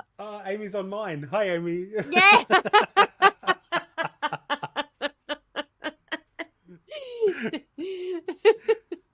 All right, the ad's over and I didn't even get up after all of that. Oh, I'm going to do a comb before we get started on the next. Yeah, please do. One, then. Please do. Yeah. I'm just finishing putting together my vape tank anyway, so you might as well. Let's do it. Okay. Lily, so you know, clipping is basically when you cut a section of the stream when somebody says something or does something really cool or says something very funny. It's like one of the bottoms down the bottom on Twitch. Sorry, it's down the bottom. There's like a button you can click that's like clip, and it's like how far back do you want to go? And you're like 30 seconds or whatever. It's far too far gone for that now, though. Yeah, it's too late now. I figured that too. I was with you on. See, Lily and I share a brain, so I immediately went. That's not what she's asking. That's not what they're asking. I see. Sorry, I forgot. Lily uses they them pronouns. I've got to remind myself. That's not what they're asking, Maddie. They're asking about specifics. Down the bottom, there's a little clip button. Oh yes, yes. Apologies. No, you just don't share a brain with Lily. That's all. Don't apologize. I always start from like the most basic part of the concept because if I start talking about detail and somebody doesn't even get the base level, I sound like a wank. See, I do the opposite. I assume they know everything. I assume they know everything, and I'll just say the most complicated thing, and then if they need clarification, I assume they'll ask. Yeah, fair. And that's because that's how I operate. Like I know a little bit about a broad variety of subjects, and so I don't need people to explain the basics of most things. And And so I assume everyone else is the same. Everyone knows a little bit of everything. No one's an expert in everything, but we all know a little bit of everything, you know? Yeah. I feel like that's me. Jack of all trades, master of none. I mean, that's especially for people like us as well. Everyone with ADHD ever knows a little bit about everything. Yeah. Just Because we constantly can't help jumping from... ourselves. Well, and even someone said this I to have me. a I new was hobby. like, yeah. Someone said, how did you learn to sew? And I said, I don't know. I just started doing it when I was a kid. And they were like, oh, wow. And then they were like, oh, wow, and you do calligraphy? And I was like, yeah. They're like, when did you start doing that? I said, I don't know. I was in high school and I just started doing calligraphy. They're like, oh, wow. Oh, and you play the piano? I was like, yeah. When did you start doing that? I don't know. And I just... It was at some time when I wanted a new thing to do because yeah. all of the other things that I did no longer interested me because I wasn't immediately a genius level. It's not even that. It's like Well, that's how it goes for me. See, I'll get to the point where, especially with things when I've overcome, for me, it's the challenge. I really like a challenge. And when I don't feel like it's challenging anymore, I drop it and move on to something else. Fair. I am my own worst critic. Like, big time. Oh, no. So I'm one of those people who, like, I will do a piece of art, like the logo that we've got, for instance. Yeah. When I did that, our amazing I logo. hated it. What? I hated it. I sent it to you. I sent it to everybody, and I was just like, there is nothing more I can do to this to make this better. I fucking hate it. Hopefully everybody else likes it, and then at least I can go by consensus rather than my own thoughts. So yeah. Do you know what? I reckon I if you'd sent it, I reckon probably like if you'd sent it to me halfway through the process, I would have been just as fucking blown away. I would have been like, oh, and you're like, are you fucking kidding me? I've got at least 6 hours more work to do on this thing. And I'm just like, it's the Mona Lisa. It's fucking gorgeous. So the fuck's wrong with you? I hate my art. Yeah, it's better than the one that I did of myself. Did you see the fucking shitty job I did the one of myself? AI could have done a better job than me. And I went, that's amazing. I'm putting it everywhere.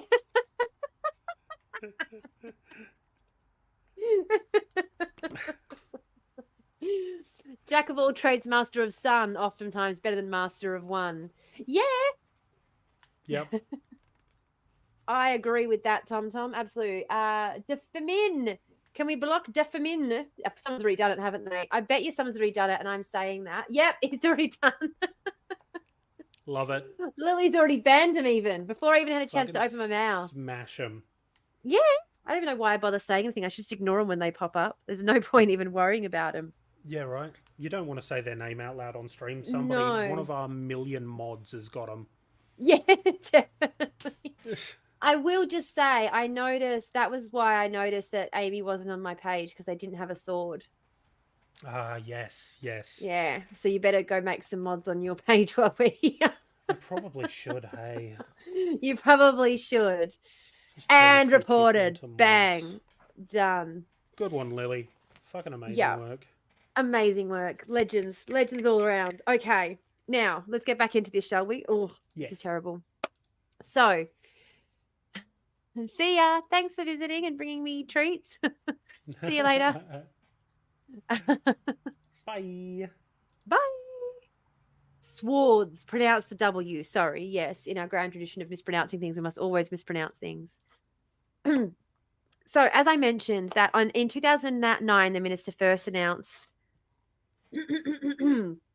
I bought treats, of course. I love the treats.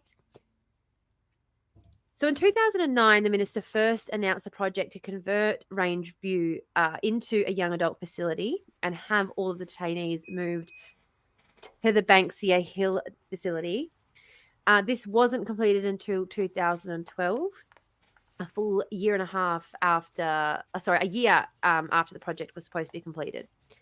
The delay in completing the building project placed significant stress on detainees, staff, and management. The amalgamation was continually deferred. Numerous serious incidents also occurred on the Banksia Hill site. So as the facility was sort of ready to go, and then it was delayed, and then they were ready to go, and it was delayed, but it kept sort of creating more issues with staffing and all kinds of other things for the facility. By 2012, just 3 months after the amalgamation first happened, concerns regarding the management team's ability to manage the situation at Banksia Hill resulted in a change and the introduction of a brand new management team. Just 3 months after the amalgamation. Wow. Yeah. So again, we're having problems now, but these problems have been going on for a very long time, and they've been pointed out for a very long time. And this is like with capitalism, we've been pointing out these problems for a decade and a half, and people want to pretend that this is a new thing that we're dealing with. None of this should be a prize to these guys anymore. No, exactly.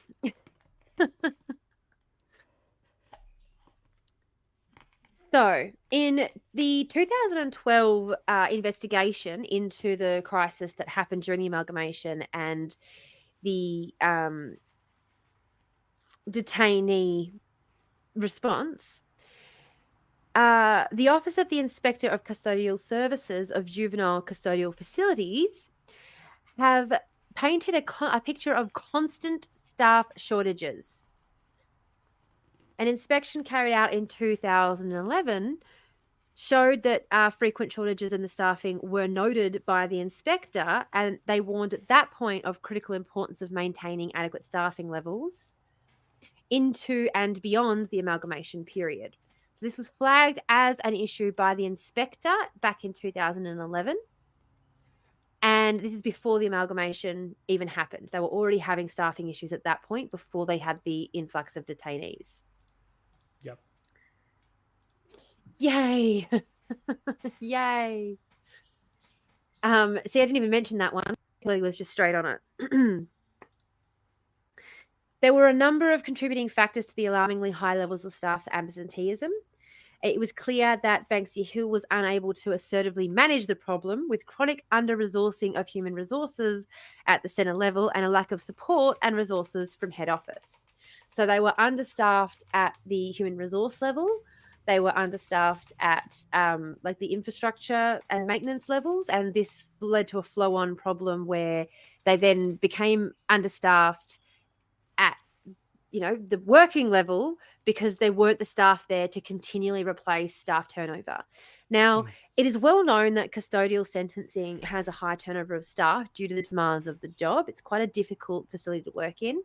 And I want to make it clear to anybody who is listening that I don't blame the blame at the foot of any individual working within the system. While individuals within the system have behaved abhorrently at times, including the way that children have been handled by staff within the facilities, and I certainly would like to see these individuals face consequences for their actions, the blame for what has happened at Banksia Hill firmly remains at the feet of our government officials, because this has been an issue that the McGowan government was well aware of. The Cook government is more than well aware of, and yet continually we hear feedback from the minister, from the office, from the government that their first priority needs to be the safety of their staff. Yeah. The safety of the staff has been a concern at Banksia Hill for over a decade.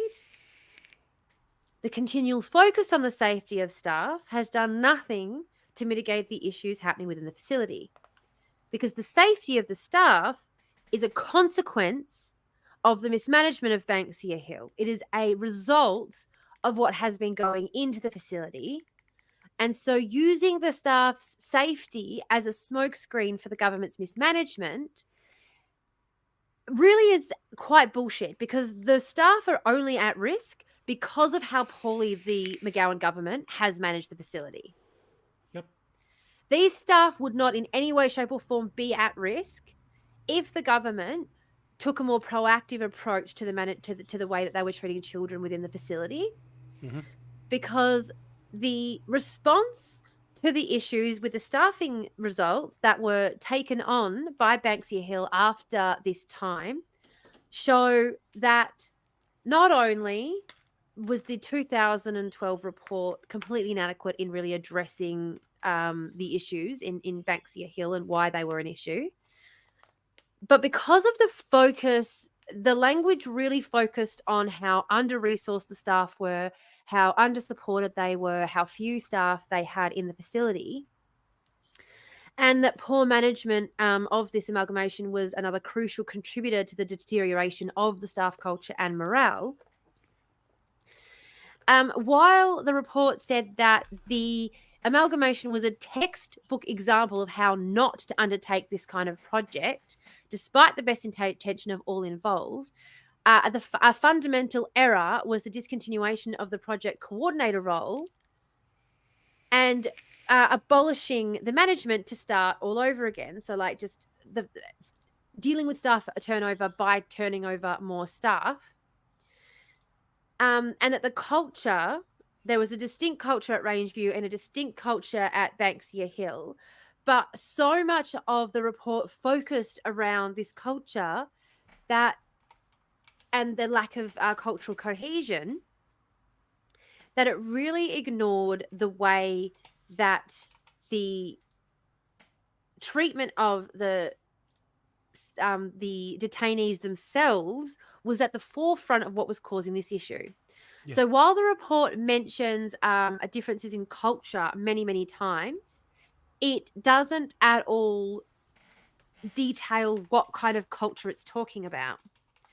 That being the culture of violence, a culture of isolation, and isolation tactics being used, separation of detainees into ICUs, these solitary units. These solitary units had been established as a way to monitor youths who were at risk of harming themselves. So originally it was a way to give them a quiet, away from other members of staff, away from other detainees, somewhere where they could be alone, not be at harm to themselves or anyone else, to either calm down, work out what they were going through, or if they needed it, just to have some alone time. Yeah. It was not designed in any way, shape, or form to be a punishment, a system of detainee. What do they call it? They call it emotional management, long-term detention, behavioral management. That's the thing. Yeah. Yes, it was not supposed to be a form of long-term behavioral management.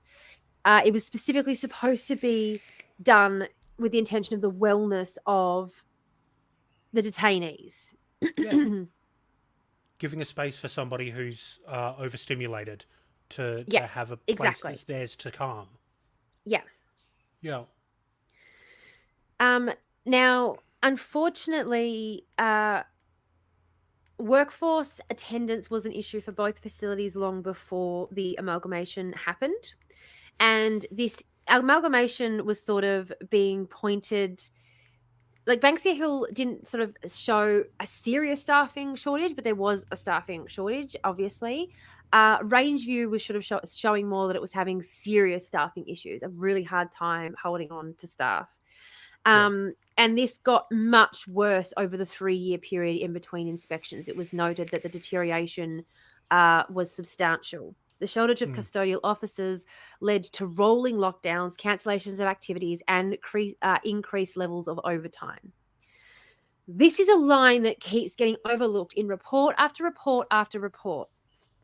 The shortage of custodial officers leading to rolling lockdowns. This phrase started appearing in reports as far back as 2005. Jesus. Yeah. Near 20 years ago. 20 years ago, talking about youth detention facilities in 2005, that staff shortages of custodial officers was leading to rolling lockdowns. This language hides the very real grim reality that this is talking about locking children in isolation units. Yep. As a way to manage staffing shortages at detention facilities. So it's not even like the kids have done anything particularly egregious. It's just to make up for the fact that they don't have enough people. I made a TikTok about this when I first joined the app 2.5, 3 years ago now, where I pointed out that it was on Wednesdays at Banksia Hill, detainees were locked in solitary confinement for 8 hours a day every single Wednesday because there was a big meeting that happened every Wednesday, and it led to staff shortages so severe that the only solution was to lock all the prisoners in their cell. And that was deemed an appropriate solution despite solitary isolation being deemed a form of torture by the United Nations Humanitarian Council. Like, okay, I'm sorry, but I can't sit by myself for 5 minutes without some other form of import without starting to lose my mind.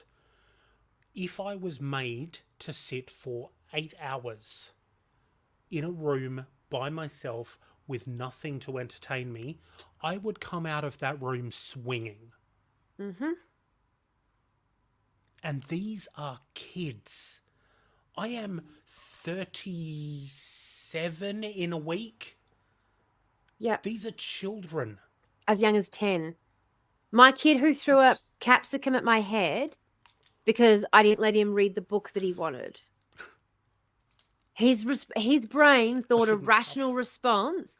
I did. I had to hide my face to stop myself from laughing. That's why I'm saying I shouldn't laugh. Exactly. That's how ridiculous it fucking is. Because his response to being told he wasn't allowed to read The Jolly Postman was to throw a capsicum at my head. Like...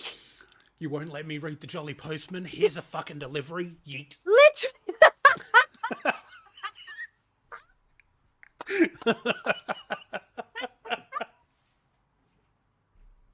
Read this, motherfucker.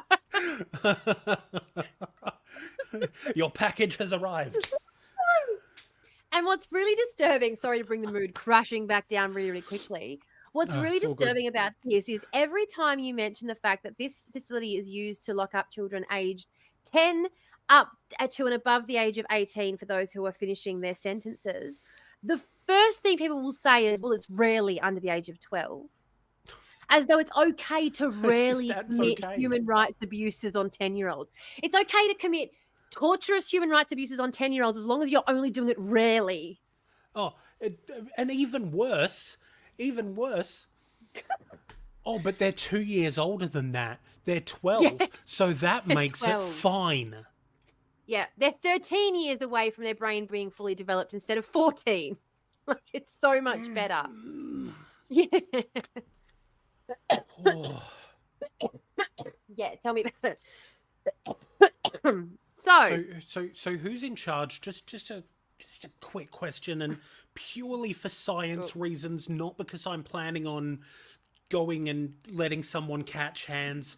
Who's in charge of the youth jailing system in WA? Oh, the Honourable Paul Papalia. Okay. Cool. The Honourable Paul Papalia, yeah. No worries, Paul. He's also the Minister for Tourism, Racing and Gambling, Defence Industry, Veterans Issues. Jesus Christ. Yeah.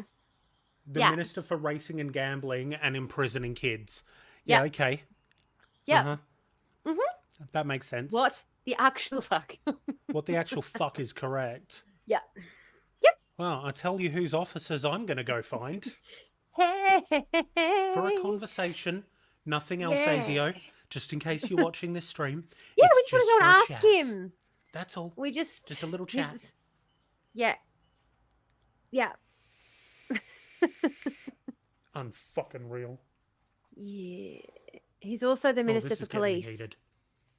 He's also the Minister for Police? Yeah. Did you say? Yeah. I mentioned that earlier, but I didn't mention it just then in the list of other things, so I thought I'd just bring it up. Yeah, he's also the Minister for Police. Yeah.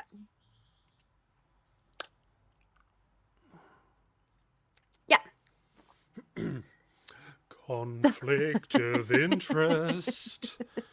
Just a little bit. Not like your whole job or anything.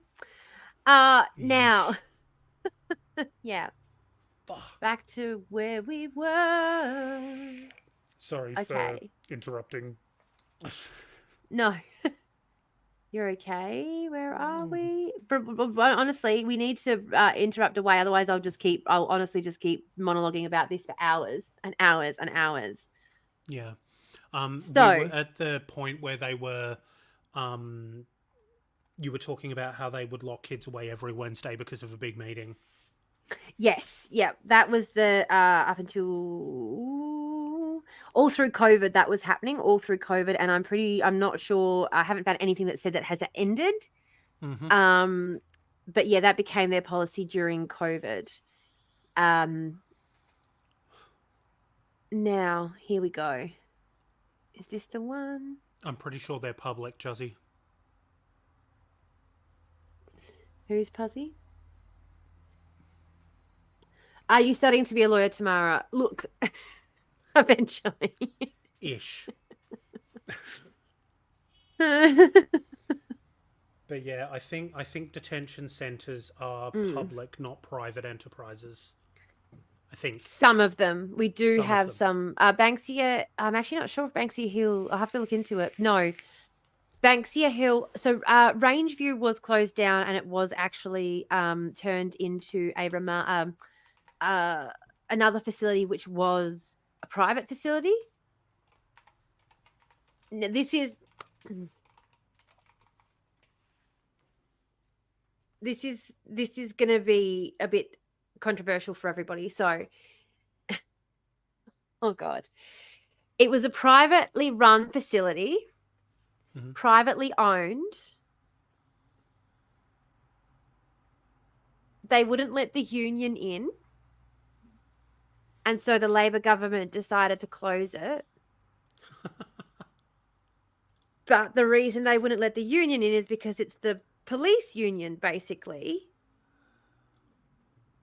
And they were a very low security facility, and they had actually introduced a program that was resulting in reducing recidivism.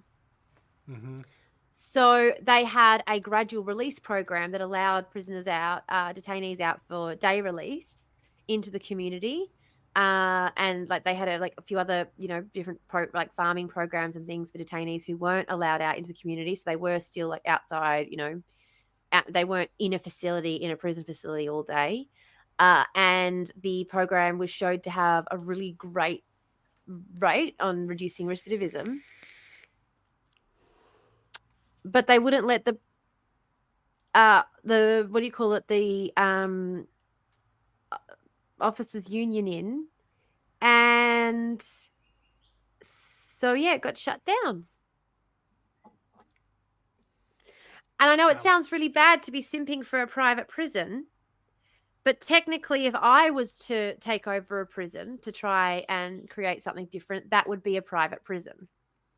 Banksia is managed by the Department of Corrective Services. Excellent. So it's managed by... It's public. Us. Yep, not private. Yay. But... What was I saying? Lost my train of thought again. Quick. Sorry. What was I saying? So that's okay. Now, the Commissioner for Children and Young People has said that as Commissioner for Children and Young People in Western Australia, this is Jacqueline McGowan, as Commissioner for Children and Young People in Western Australia, I'm extremely concerned about the continued lack of care for our children and young people incarcerated. The safety of the children is the number one priority. I urge the Western Australian government to immediately consider new models that include restorative justice approaches as an urgent priority, rather than the heavy-handed approach we are seeing play out now and too many times before. This program that I was talking about was one of those such systems that was actually shut down. Now, when we talk about as well the rolling lockdowns as a result of a lack of staffing, what we need to remember is that this doesn't happen as like a first step in the stage. Like Jimmy calls in late for work and now we've got to have a lockdown of the facility. There are other programs and things that are cut first. So to get to the point where we're having rolling lockdowns at this facility, let's paint a picture of what life is like for a child being removed from their family, from their school, from their community every day at Banksia Hill.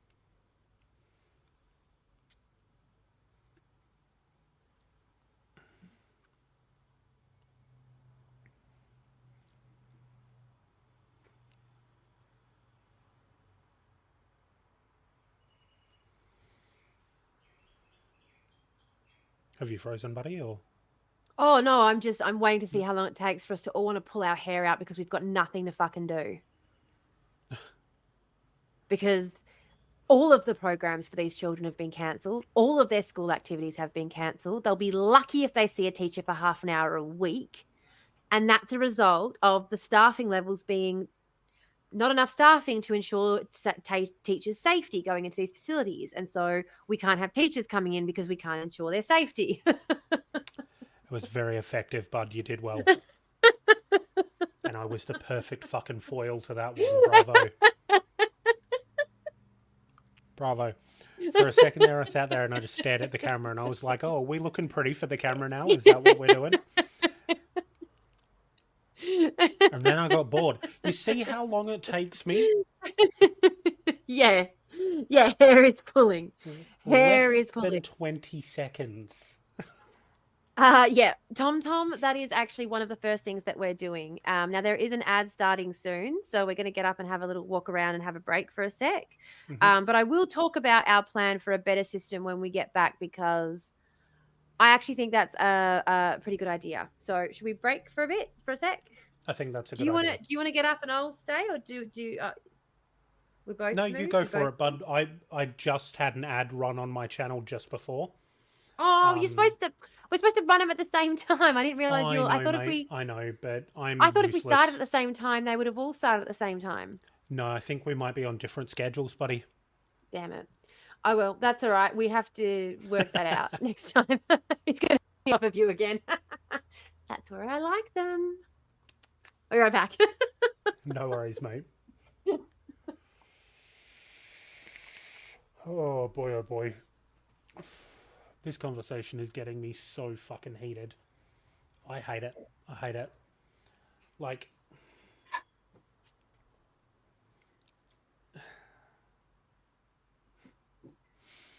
so I'm just going to point out, and I know that everybody in chat already knows this, but I have a captive audience right now and I need to rant, and I need somebody to hear it.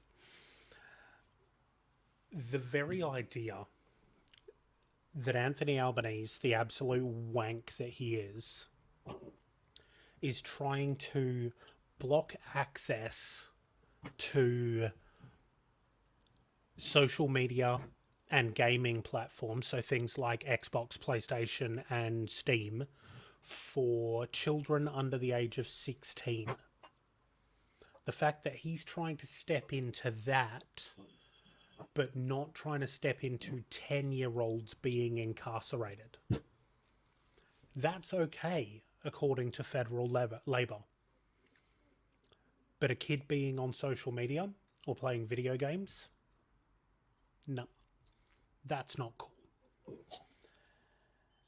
And I would like everybody in chat to take a moment to consider why the idea of having age verification gates to internet use that link back to the federal government might be appealing to a Labor government that is slowly, or not so slowly these days, pushing further and further to the right of politics.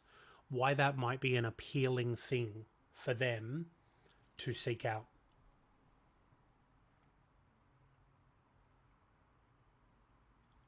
Why do we think it might be that Labor would be interested?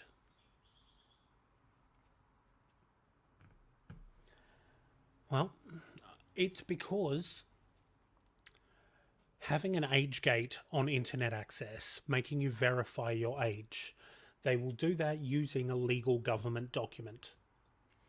So that means that they can link all of the things you do online to you legally. Now, they already sort of can, because realistically, they can get ASIO to ask one of the ISPs just to tell them who owns that particular internet connection. So it's something that they can do. But because you're going to be entering your personal ID to access the internet, it then says that it's definitely you, not somebody who is in your house or visiting on your Wi-Fi, or a neighbor who might have stolen the Wi-Fi because you didn't know how to set up a password. You know, it cuts out all of those potential others that bring in doubt to the situation. By linking your government ID to everything you do online. If you organise for your union, if you organise a protest against genocide, if you organise a protest against something like Banksia Hill, anything that you do online, up to and including telling Anthony Albanese to go and fuck himself on Twitter, which is one of my favourite pastimes, I'll be honest. Anything that you do will then be tied into you. And the plan has never been about saying, oh, we're just looking after kids. That's just a smokescreen. Hello? Hi, buddy. I was just talking about Albanese and how he wants to age gate the internet for kids under 16. But locking kids 10 years old and up away is perfectly acceptable. I was talking about how maybe people should have some consideration for what actually the plan is here. It's not about age gating the internet for kids. It's about tying your ID into your internet usage and removing that element of doubt. Like maybe it's a neighbor who's using your Wi-Fi, you know? So, yeah, just having continued conversations while you've been away getting a cuppa. Yeah, and I was going to say as well, don't forget that this is not going to stop the people who are finding ways to get together and do awful things to children. It's not going to stop the people who are finding ways to ship drugs into our country. It's not going to stop the people who are using the internet for nefarious purposes. The only people that it's going to stop, the only people it's going to target are the people who are organising above board, out in the open, in public, on social media platforms to get together with other people to stand against governmental tyranny. Yep. That's the only people that this is actually going to target and affect. Because I don't know a single fucking 13-year-old who hasn't already worked out that they can go into mum or dad's wallet and get out their ID and take a fucking photo of it. Oh, absolutely. I don't know a single fucking kid who hasn't already figured their way around the fucking what they're planning to do already. Photo of mum, photo of her ID. I also mentioned one of my favourite pastimes, which is telling Anthony Albanese to go fuck himself on Twitter. Yeah. It's like a daily thing at this point. Might be time Albanese, to get schooled on the dark web. Might be time to get schooled on the dark web. Just been solving. Yeah, absolutely. We're solving all the world's issues around here. So, one of the things that I was going to say, so solving the world's issues in terms of the commune. So one of the first projects I want to get started is a diversionary program. Now, I mentioned earlier Judge Quayle. Yep. Who has described the detention of children in Unit 18 and at Banksia Hill as barbaric, cruel, and a form of child abuse. Yep. Good to see a judge saying shit. Yep. So he has actually come out and said to children when they've been released that we're now going to like release you from this service worse than when you went in like far more aggressive, far less rational human being than you were when you went in, and has also in the past said that he will make the call to convict a child and sentence them to time served in order to not have them go back to Banksia Hill. Yep. Because of how abhorrent the treatment is there. Good shit. Yes. Good to see someone with ethics up on the bench. Yes.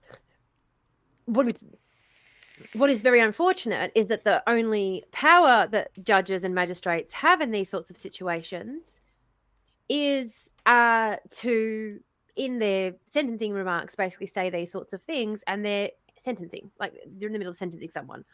So they have to sort of cushion saying that but that doesn't excuse what you've done, and you've still committed crimes, and you're still.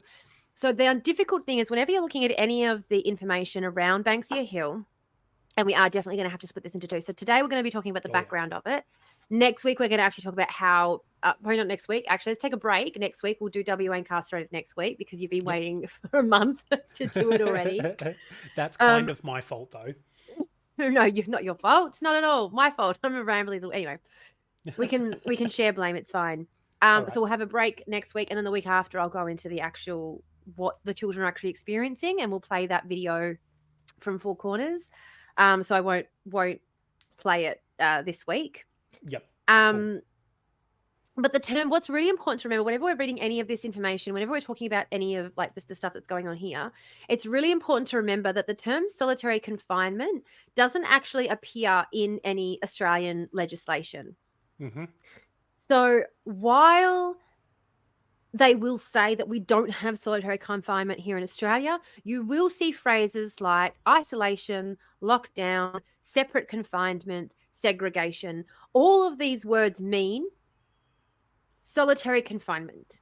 Yep. All of these words are ways of trying to get around the very real reality of the situation, which is that we are locking children as young as 10 up in solitary confinement, and our legislatures don't want to admit that. Yeah. And so they're doing everything they can to obfuscate this fact using language.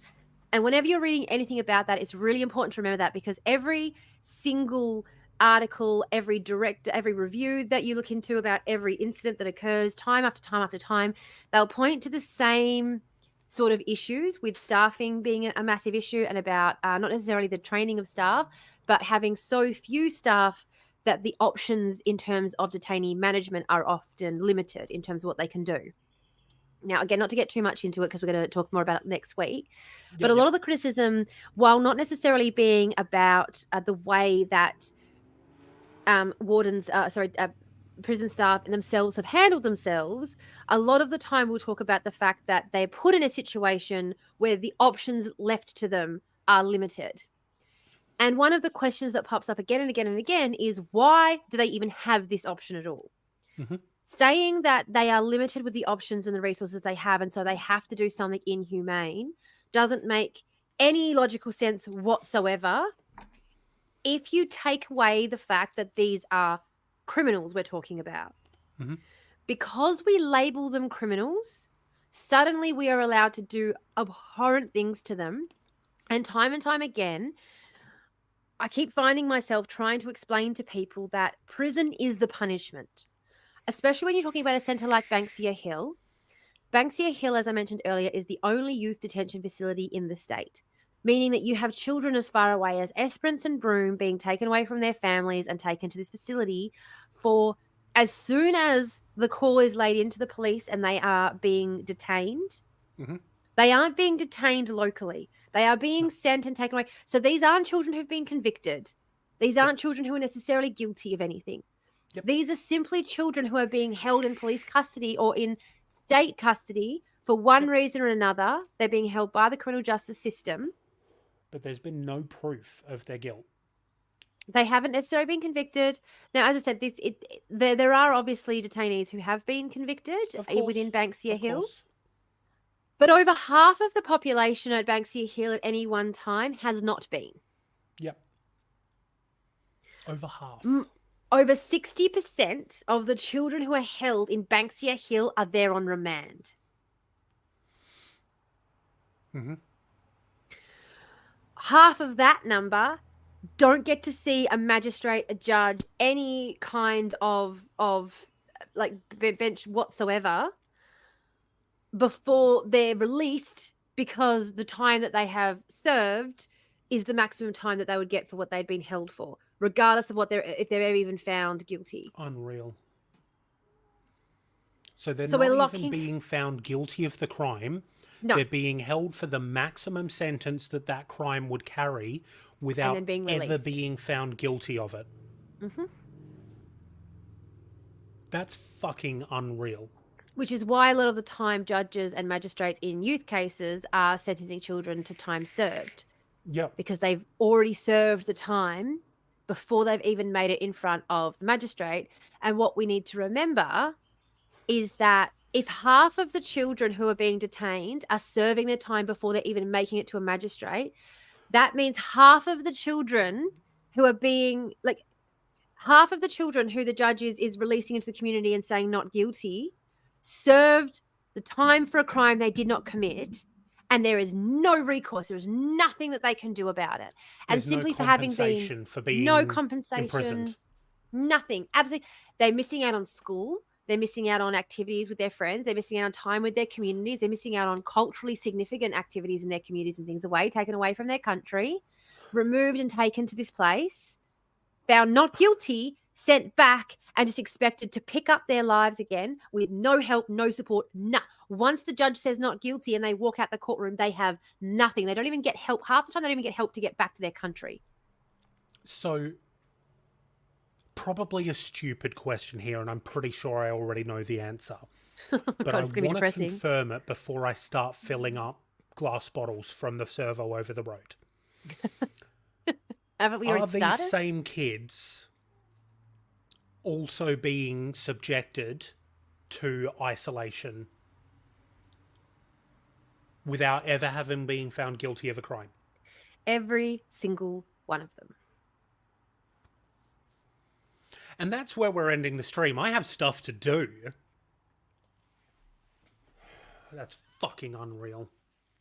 Because remember, Banksia Hill has used lockdowns as a way to manage staff shortages, meaning that we have children who have done nothing wrong, who are being taken away from their homes and their communities and put in solitary confinement on a regular basis for no fucking reason.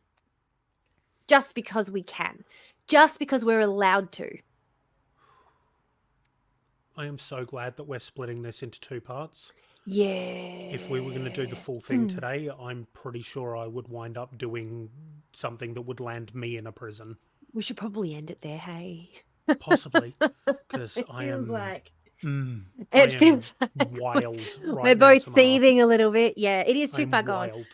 So what I did want to end on today, and I did actually, Tom, what you brought up was a really interesting way to segue into it. So let's just do that quickly. I'm just going to quickly do a quick.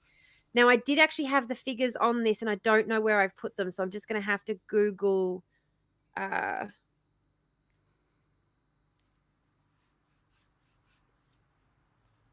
going to have to do a quick Google. Of course. In the meantime, I will practice breathing exercises. Yes. So, Department of Communities and Justice have revealed that per state spends approximately $100,000 per child to incarcerate them per year. Approximately.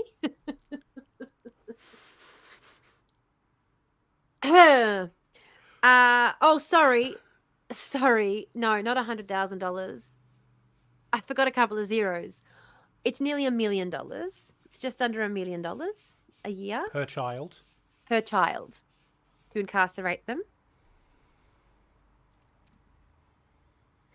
So the 100 prisoners problem is a mathematical problem that basically...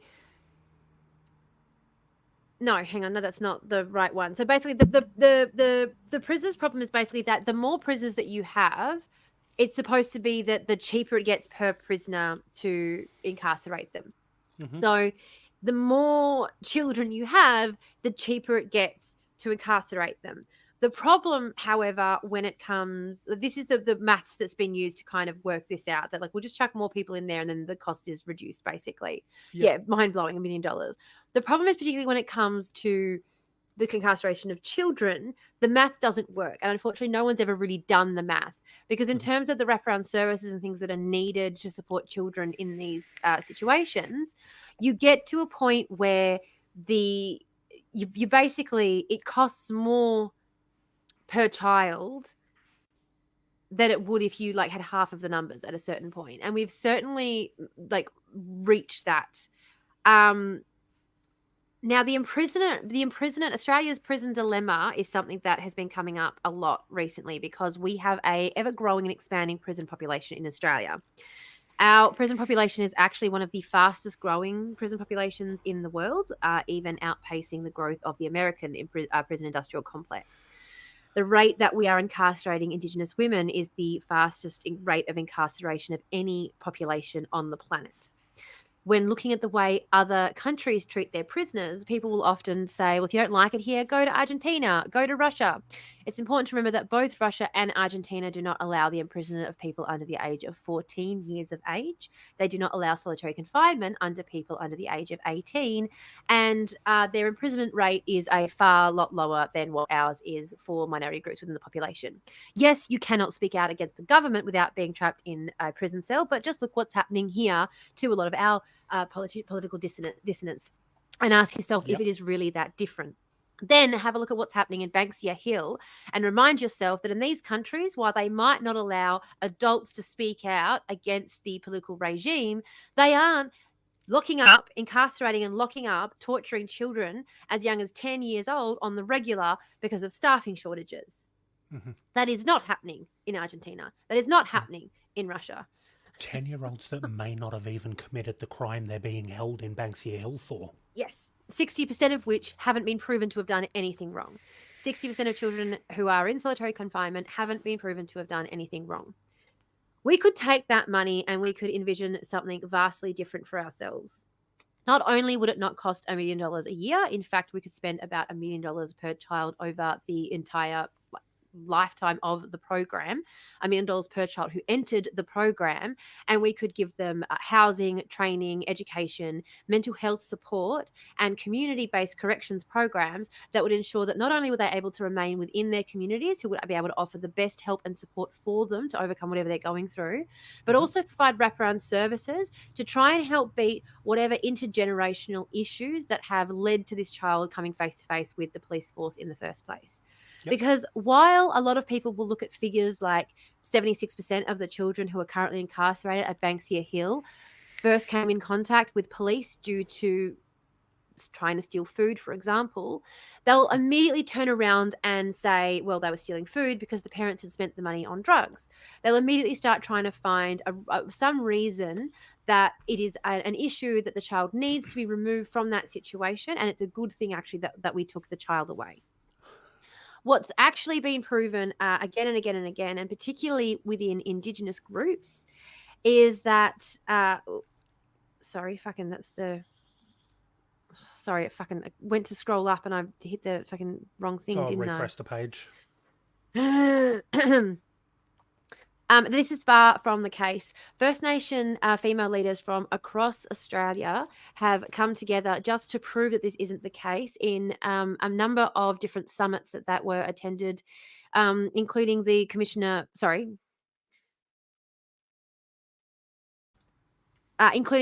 representatives from Grandmothers of Closed on Dale Now. What's really, really impressive about seeing these kinds of groups coming together is that the vast majority of people are from within these communities that children are being taken from. These are the adults from these communities coming together to advocate for their children, the same communities that you're telling us are the reason that these children are doing these activities in the first place. Instead of looking at every child who is in Banksia Hill as a criminal in need of reform, if we instead look at them as a child who has been handled by the state instead of by the communities that love them, we can maybe see where the problem is actually stemming from. Every single model of restorative justice globally really highlights and really, I was on a roll then. I was so fucking on a roll then and I lost the word. Fucking lost the word. As soon as I lose a word, I'm off. I'm off of it. I know how that goes, hey. Well, anyway, basically any program that you look at around the world that it works on restorative justice programs highlights how important it is to involve community in the justice program if we want to have the best outcomes for both the community and the individuals impacted by crime. Most restorative justice programs require the buy-in of both the victim and the perpetrator. And this is actually quite easy in communities in Western Australia because most of the time the victim and perpetrators are already acquainted with one another. You don't often in these communities get instances of victims and perpetrators being completely foreign to one another. These children aren't traveling miles and miles out of their way to break into random people's houses. They're breaking into the houses of their teachers, their classmates, their neighbors. Getting the community that they're a part of to buy into a new program that would instead help these children to change their behavior rather than dragging them away, locking them up, torturing them and expecting them to come out the other side somehow more adult than they went in makes absolutely no fucking sense and is in direct contravention of Article 37 of the Rights of the Child, which prohibits cruel and inhumane treatment of children in detention settings. Mm-hmm. Australia, however, has chosen not to sign on to this optional protocol to the Convention of the Rights of the Child. Exacerbates, thank you, Tim. Why do you think that might be? Yeah. That Australia decided not to sign on to that. I wonder what the purpose behind that is. But the really important thing to take out of this, and because we are going to end it there just because of how depressing it is, and then maybe we'll let Maddie rant for a bit so I can cut some of that so that it isn't just me, wall of text, yelling for 2 hours. The important thing to note out of all of that, though, is that there is a hell of a lot of money that is going into youth detention services at the moment that could be much easily and better spent. And the government is eagerly looking for solutions to the problem that they've created for themselves. So under the not-for-profit model that we're envisioning, it would actually be very easy, provided that we could provide the facility to divert a few of these kids, especially those on remand, our way, ensure that they were able to stay on the community, help out, learn, be educated in an environment that is set up for children and for communities and not as a prison. And not only then, provide funds to ensure the proliferation of our community, but also save these children from a fate worse than death, which is what Banksia Hill has been described as by the detainees, who I'll start next week by reading that because I don't want to go into that now. That's going to take us on to the next step, which is the WA government was found to have illegally held 3 teenage children. And that will be for next time. Yes, because that goes into what life is actually like at Banksia Hill. That's the next part of it. Yeah. What we'll wrap up the pod here. Then I'm going to have a bit of a rant because I have a lot of mental energy that I need to get out. We'll rant first and then we'll wrap up the podcast because I want to intersperse it so that it's not just me yelling the whole time. No, that's perfectly understandable and fair. Yeah. So I'm going to clarify a few things, right? So you mentioned that it's almost $1 million a year per child to be held in Banksia. Is that accurate? That sound right? No, that's how much federally. That's how much on average federally it costs. So it varies from state to state, but it's about $1 million per child that we spend. In Australia, spends about $1 million per child to incarcerate them. I didn't do just Banksia Hill. Right. Okay. Let me look that up quickly. I used to know the numbers for just Banksia Hill. That's cool. So federally. I'm on an ad. God damn it. Give me. Yeah, I'll run my ad now as well. Hang on, Yeah. I'll run my ad now. There you go. Ad buddies. Yeah. Yeah. I promise I have a direction I'm going with this. Yeah, no, that's okay. Jazzy's over your side too. Yep. Traitor. I did drop in chat that if anybody popped into my chat, I would give them a mod. I'm trying to get to 130 people following me on this bloody platform. I'm at 119 at the moment. We'll be able to get there easy. I mean, I say that it took me ages. Away. It took me ages. And you know what, though? When I stream through Streamlabs, every single fucking time I'm streaming through Streamlabs, I don't know why. I think it's because I think Streamlabs are doing something. But every time I stream through Streamlabs, I'm like, wow, you got 6 new followers today. Wow, you got 3 new followers today. I'm like, really? Why? Do you know what we should do? What should we do? You Streamlabs. Yes. So I come into your Streamlabs as a guest, and then you do the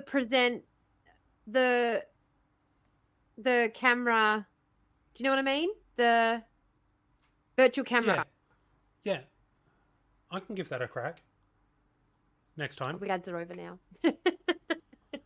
Just Anyway. so you know, Juz, Tamara can actually see all of your chats because our Twitch channels are linked together. So you kind of told Tamara, not me. You can't blame me for that one. I can see your comments and it pops up and tells me where you're commenting from. The first time when you posted, the first time thing you posted was, oh, an ad break. And the first thing I said was, Juzzy's cheating on me. Oh, Juzzy knows, not afraid.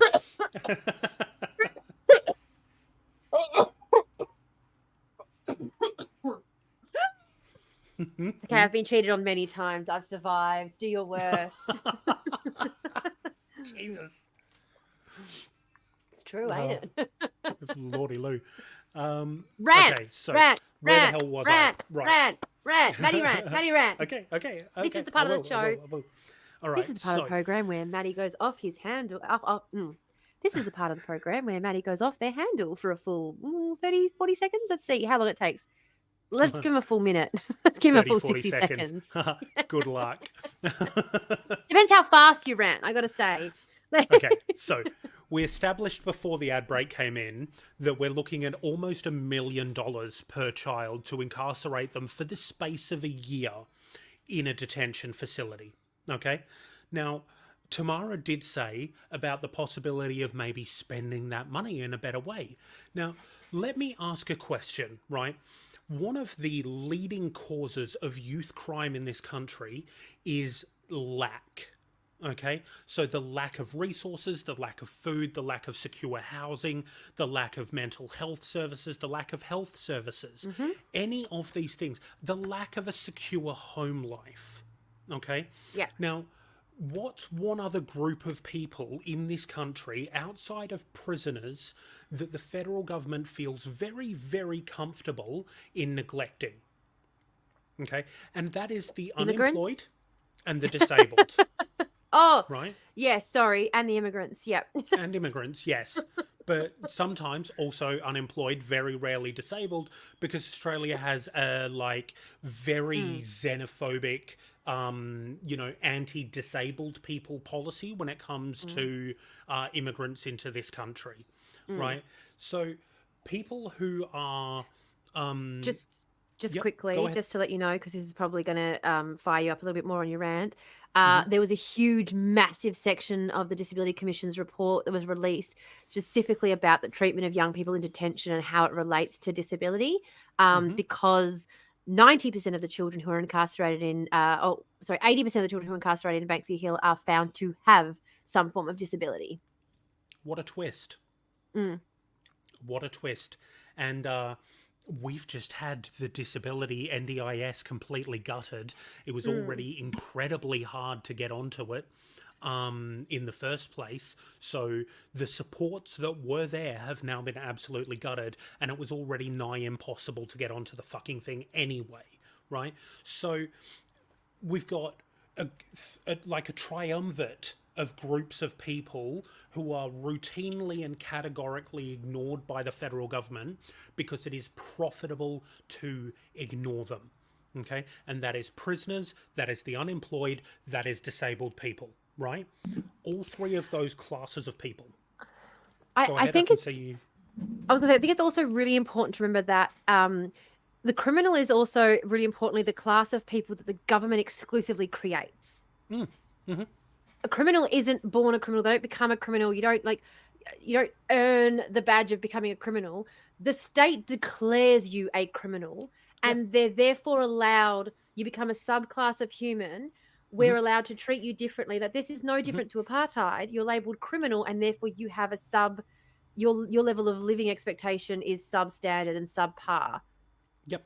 And you've done nothing literally the only thing you have in common with another person who's in that same category is the label the government's decided to give you. Yes. Now, Belle, I see you mentioning Indigenous people and addicts. You're absolutely correct. Those groups do fall tend under the call of criminal. Those groups do tend to have what's it called? The fucking chart where you've got the circles and the Venn diagram. Venn diagram, thank you. Those categories of person do tend to have quite a lot of intersectionality in a Venn diagram. So yes, absolutely, you are correct. There is a lot of Indigenous ignorance from the federal government. There is a lot of addiction ignorance from the federal government, and all of this is done intentionally, right? I was going to say that I think it's really, because like going back to what I was just saying about it being like a form of apartheid, it's really important to remember when we're talking about this where policing, crime prevention, the criminal justice system came from. Yeah. Policing was born out of slave patrols. Yes. Like the criminal justice system was born out of slave catchers and imprisoning black people for trying to get their freedom. And we created the criminal because we were no longer allowed to label them the slave. Yes. So it's really important that when we say, like, you know, and Indigenous people, whatever, it's like the only reason the criminal class exists is so that the government has a class of people. And it used to be the poor whites until they came here and found black people. And then they went, oh, we can do it to the poor black people instead. So, yeah. But and please note this next portion is heavily dropped in air quotes, okay? But my fingers will get tired if I keep throwing them up all of the time. I'm going to mute this so you can rant without me interrupting. You'll interrupt before long, I promise you. Where the fuck was I? I was saying something. My brain was there. I'm off. They create the class, apartheid state. There we go. Thank you. So, as you said, it started from slave catching and throwing black people into prison for trying to gain their own freedom or trying to run from where they were being held as a slave, okay? Then they created criminality as a class, okay? And criminality was then expanded. So now not only do you have your darker skin toned people, your black people, your slaves, your ex-slaves as the case may be, but now you also have any undesirable person within society can now be put into this criminal subclass. And the criminality extension even extends past people who have actually been convicted of a crime. Look at the language utilized around people who are on welfare. Okay? The term dole bludger. Okay? That is a term of criminality. It is a term of otherance. It is a way to other people who require the welfare safety net that we all fucking pay for with our taxes and is there to support us if we wind up in a position without a job.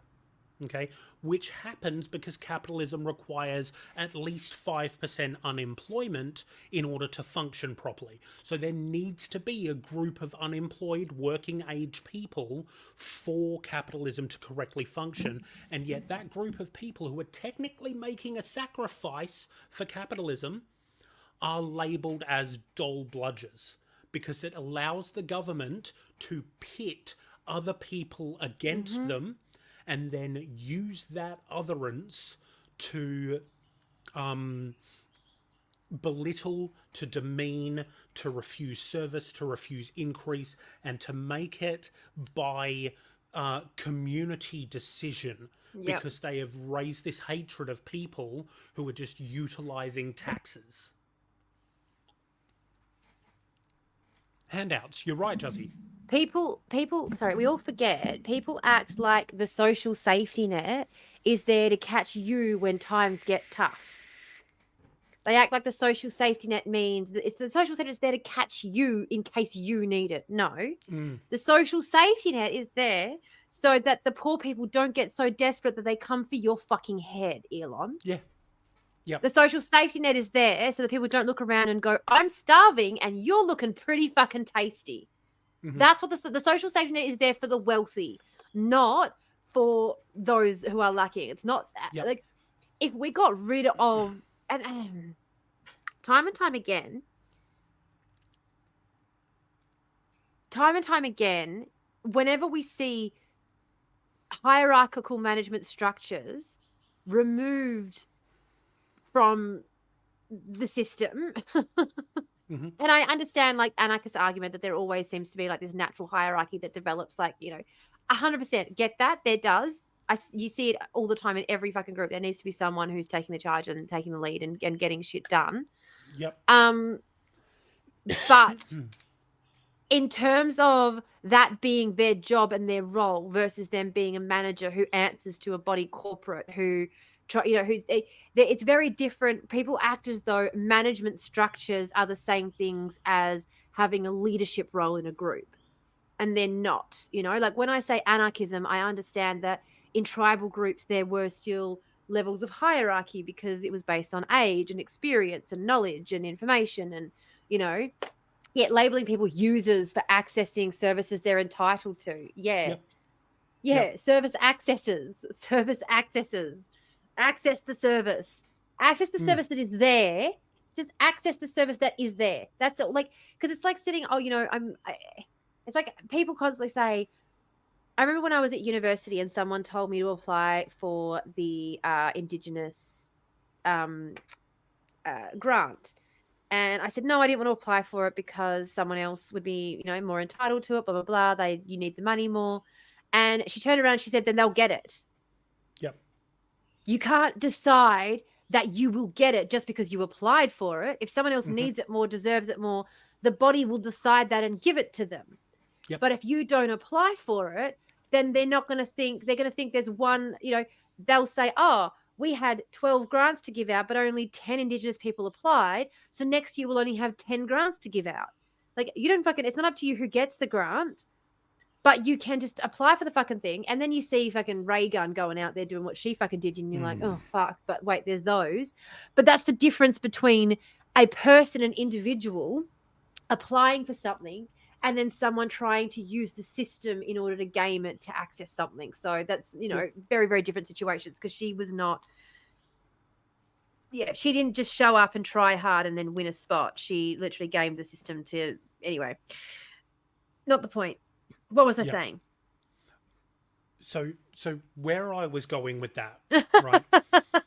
There was a point and a purpose to me bringing in welfare and disability and things like that, right? Sorry, that's right. You were ranting, not me. It's all good. It's all good. Having us intersperse our ranting is actually really good, because we bounce off of each other very, very well. Yes. Now, the reason that I bought in, right, the Centrelink payments, okay, the maximum amount that a single person with no dependent children can get in a single year on Centrelink payments is less than $20,000. Yeah. Works out to $762.60 a fortnight. Yeah. Right? So less than 20 grand. And yet, to incarcerate a child in this country, it's close to $1 million a year. Yeah. For one child. Right? Yeah.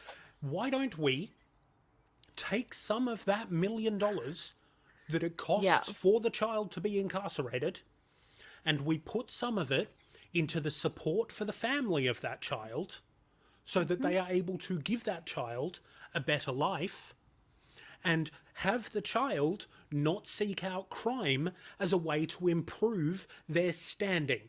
How about we take some of that $1 million and put it into mental health services in the town or community that they live in? How about we put it into community-based correction services? Something for the poor fuckers to do.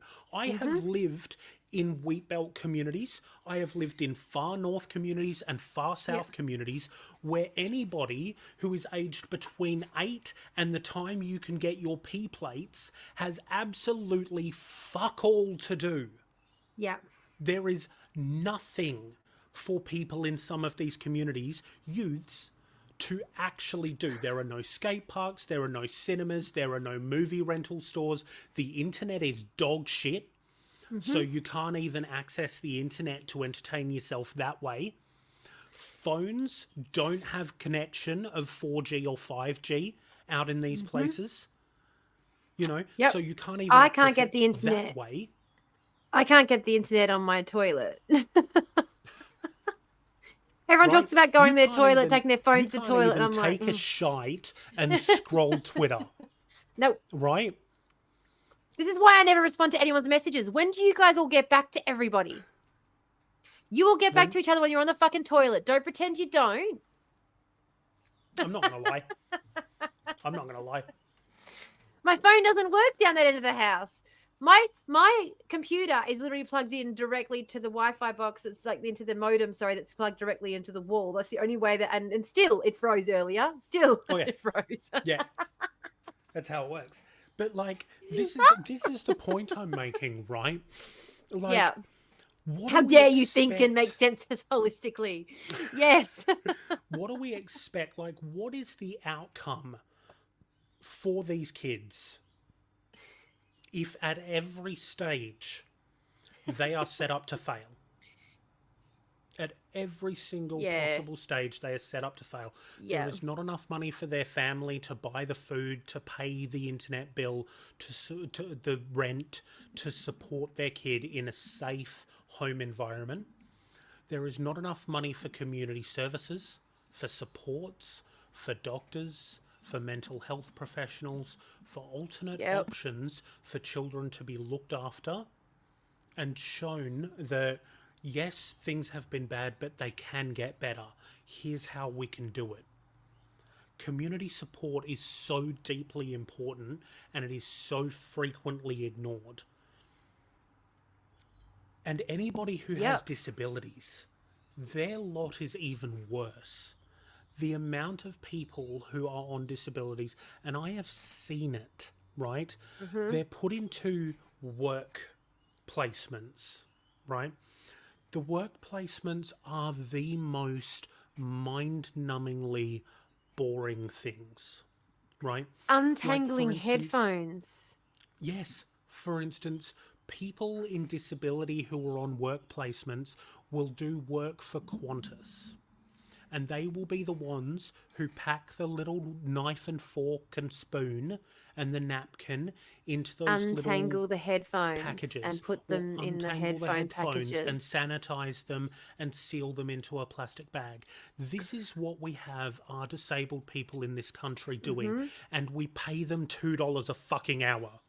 Oh, I was going to say, I think it actually because fucking dollars. It works out less than that because the service that is the employment service that they work for, I think Active is one of them. Yep. They Active also is take a big cut. one. They also take a cut of that money. So the disabled person sometimes can work all day and get as little as $11 for the whole day. Yep. And the idea is less than $2 an hour. The idea is that this is community engagement, that this is giving them social life, sociality. It's not. Who gets social life at work? Yeah. None of these jobs have interaction between staff. No. You have quotas to make. You have to do a certain amount of work an hour. They've got KPIs. Otherwise, if you don't meet those KPIs, you don't get paid for that day. It's not like, it's not like at the op shop when you've got the people who, because it used to be that Active would get the disabled people in at the op shops helping to sort out the clothes. Now, that is very interactive because you're sitting there, you're sorting out clothes together in a big group, chatting. It's a volunteer charity. There's other people who are there volunteering. It's not just the disabled people. They used to get them in doing that. And then I don't know what started happening, but the people who are at our local ones now are employees and they turn away a lot of stuff, which I get. You can't take a whole heap of stuff. But they keep saying they just don't have the people to sort through it. They don't have the people to sort through it. So they can't even accept clothes because they just don't have the people to sort through it. And I'm just like, what happened to the groups of gaggling ladies from, these disabled places where they have to work in order to get, because they have to work to get the disability payments. Yep. So it's like, so what happened? Because I was getting emails through COVID telling me to go and pick strawberries for my work hours because we didn't have any farmhands to pick the strawberries. So I know we're still pressuring people to work for nothing for these programs. Yep. So what happened to them? Why are we not doing this anymore? Because what they're doing now is they're putting people who are on youth study and they're putting people who are on the dole into those placements at places like your charity shops. Yeah, but no, I mean, I was going to say there's no one at the charity shops anymore. There's like literally just no one there to sort the stuff. That's why they have to keep turning the stuff away. So I was kind of going to say, might it have anything to do with the fact, do you think that perhaps Qantas might be paying Active on the back end for this slave labour? Abso-fucking-lutely. In a way that Red Cross maybe didn't have the money. And the government. It's not just Active, because the government has to. The government are doing that. So they're getting I mean, in terms of where they're working, though, the government have set up the whole program. But in terms of where they're working, why are the disabled people working these awful fucking jobs on these like, what do you call it, factory production lines, instead of doing the jobs that were originally like, and actually bring community. Yeah, and it was like, okay, the community's paying you. Like, to me, I don't agree with it. Okay, I don't agree with the idea that you have to do anything to earn your living at all. Like, that just to me, to earn to be alive is just, it makes no fucking sense whatsoever. Yep. Like, again, I'm not going to be a lazy grasshopper sitting on my ass not doing anything, but I'm out there gardening, growing veggies all fucking day. I've got veggies going out the wazoo, and I'm paying off the mortgage on my house. Why do I also need to? Anyway. Yep. Just the whole idea of having to work to stay, you know, fucking cost of living is the biggest fucking idiotic statement in the entire fucking world. Yes, the price of being alive. The price of being alive. Capitalism. Literally, born with a debt over my head that no one told me about till I got to 18, and they told me I was responsible for it, and I went, what? My parents were like, yeah, it cost us $1 million to get you to this point. I'm like, what? You didn't tell me it was going to cost that much. I'm going back inside. Fuck this shit. Anyway. Congratulations for being alive. Your problem now. Yeah. Your problem now. Fuck that. I didn't sign up for this. I have so frequently said to my mum, hey, I didn't choose to be brought into this life. You made that choice for me. Therefore, if ever I'm in hard times, you're paying. Yeah. And my mum's like, go fuck yourself. Yeah, it's what my parents say too. Well, when I said to my mum, well, I didn't choose to be born, my mum's like, I didn't choose for you to be born either. And I was like, oh, that's a fun one when they come back with that, isn't it? Makes you feel real good about yourself. Well, I'm also like, I don't want to give away my mother's medical information, but I know she made other decisions. You know? Yeah. She did make other decisions. There were times when she did not make that decision. Yeah. There had been decisions made that didn't result in a human being. Mm-hmm. Just saying.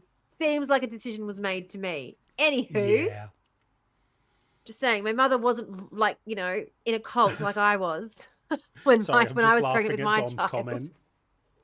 If I said that to my dad, he'd be like, bro, I have less money than you.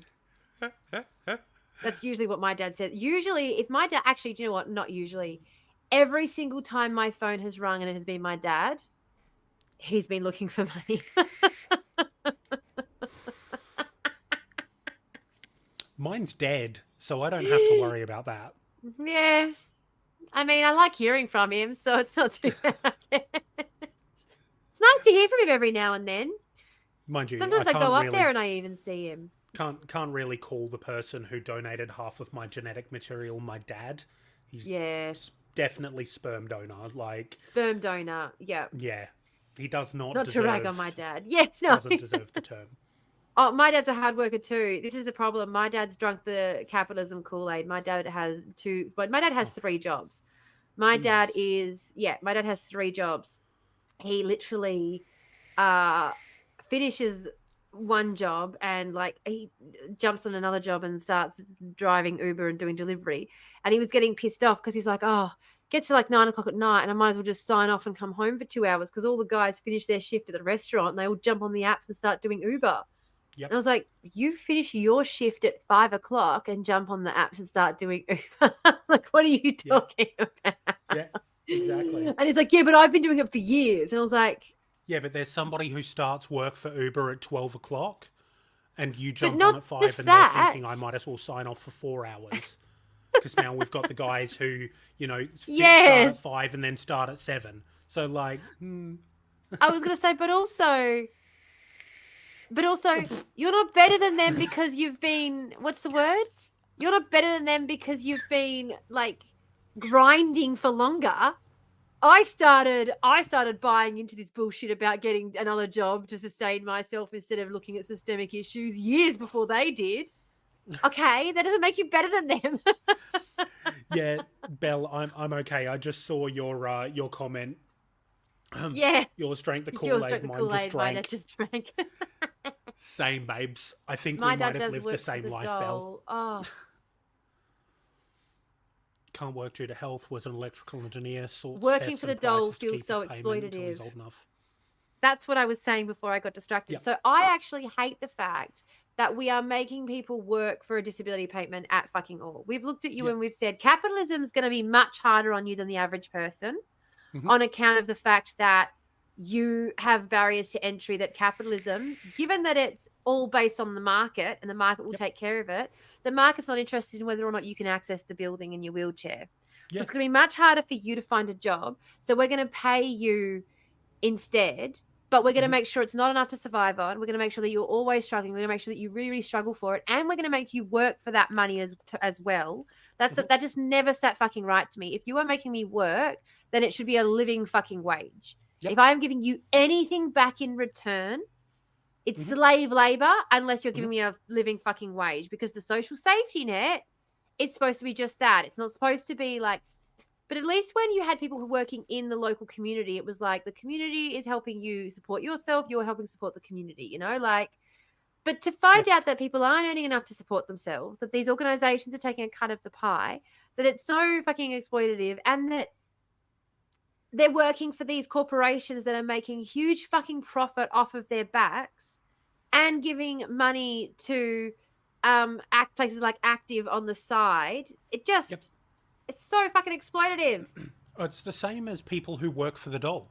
Yes. People who work for welfare. Like, Yep. how much money do the work placement joints get when they sign you up for a job? Because let me give you an idea, right? My partner was on the dole for a long time. Okay, they were very sick. Yep. Right? We finally got their diagnoses, ADHD, autism, etc., etc. Got all of the diagnoses sorted, got medication to treat, and they were able to enter work, right? When they left the welfare payment to go into work, the person from their job placement centre, I shit you not, hounded them with phone calls 3 times a day for a month and a half, despite the fact that they had absolutely no input to my partner finding work. They found it off their own back. It wasn't a Yep. recommendation or a suggestion from the Nah. work placement place. But for a month and a half, they were hounded with phone calls 3 times a day while they were trying to work. Yep. And in the end, they left their phone home with me. Yep. And I picked up the phone. Yeah. And I shredded this fucker a new one and basically told them that if they kept it up, I would be paying an in-person visit Yeah. to the job placement centre. I had this doesn't surprise me at all. I had very, very similar experiences with this whole thing when I was so. For those of you who don't know, if you are put on like a parent, any kind of program you're put on in this, any kind of payment plan you're put on this country, you are put on some kind of program where you've got to meet certain obligations in order to get that payment. You do not get money for nothing in this country ever. Yep. People sit there and go, you just want money for nothing. I fucking wish that was how it worked. Wouldn't Yeah, it be the lovely? single parent payment. You don't, yeah, single parent payment. So for those of you who don't know, people think they say that with a single parent payment, there's no obligation to find a job until your youngest child reaches the age of 12.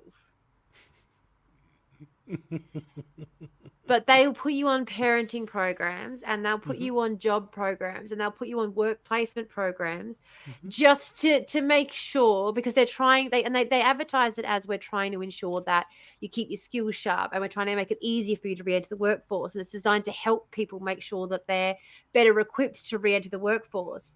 And at the time, I was studying at uni full time, working nights at a bar, and running for political office on the side. And I kept saying to this person, like, can you just leave me the fuck alone? All you are doing is making my life more difficult. They wanted me to do things like take my child out of school Mm-hmm. because she was in kindy, to take her to the library, to the rhyme time program, as like, and get the woman to sign off at the library to be like, I was doing, and I'm like, what is that? How is that helping me keep my skills sharp in the workforce and get ready for the workforce? Because my kid's in school Mm-hmm. and I'm at university trying to get a degree to help at work, and you want me to stop all that, and I had to leave class so many times to answer phone calls, and I'd have to like attend appointments when I should have been at class, and I had a couple of times that they were like, we're going to call you today between this time, and I'd be like, well, I've got an exam, so my phone's not going to be on, but good luck. And then I'd get a message from them being like, well, we did warn you we were going to call, and I'd be like, and I had no way to tell you that I was not available. Yep. Like, you just decided because you were going I to don't have a direct call, contact line. and I don't have a direct contact line, and you know that I'm a full-time student. I have to keep sending you my transcript and my timetable to keep proving that I'm enrolled at university, so that I don't have to go sign up to all these programs and shit. So you know I'm at fucking university full-time. Yep. You know that I'm working. You know that I've got 2 children. You know all of this fucking shit. Why would you assume I can ever answer the fucking phone? Have you never met someone with children? Yep. Like, what the fuck? Absolutely. And like, my ad is starting in 45 seconds, Tam. Oh, mine's just started. Okay, cool. I'll start it now. Hey, ahoy, hoy. Hey, hoy. Ahoy, Lily hoy. 02. Is this If you 04 can hear Lily us. 02? If you can hear us, that's a good point. If you can hear me. Thank you for letting me go on a rant. It has made me feel a little bit better. Oh, I feel like we got so distracted. We should do the closeout of the podcast when we get back, though. Yeah, I agree. When we come back from Bell's that, we here. should close out the pod. Oh, we could do it Bell. now. It's only for it's for the recording. It's not for them so much. True. I don't care. That's a good point. All right. Yeah. So in that case, with all of that said, we are going to wrap up the podcast for this week. I would like to thank you all so much for joining us for this week's dive into the depths of the trash fire that is Australian politics. If you've enjoyed what you've seen, make sure to drop us a follow and do all the usual engagement things to help us get the word out there. You can find Tamara and myself on the social media links in the description below, but for now it's garbage day, so the girls got to take the trash out. Bye. Bye. And I realized at the beginning with the way that I did the introduction, the way I'd set up to do the introduction, I didn't actually leave any spot to say who the hosts of the show were. No, but that's okay. You were absolutely on one, and it matches the vibe of this particular episode of the pod. It is well deserving. I was going to say, did you like the way that I did that? The way that I... It was very impressive, actually. Very impressive. So, Belle, are you telling us that this podcast is actually a reminder to take your bins out? Because I fucking love that. If that's, yeah, I love that. That makes my heart happy. I do.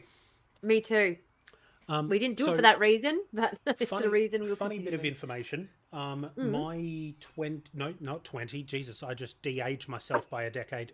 My Can you just de-age me by a decade too? That sounds great. Why not? We're all 10 years younger. We're all 10 years younger. Mate just decided. Yeah. Yeah.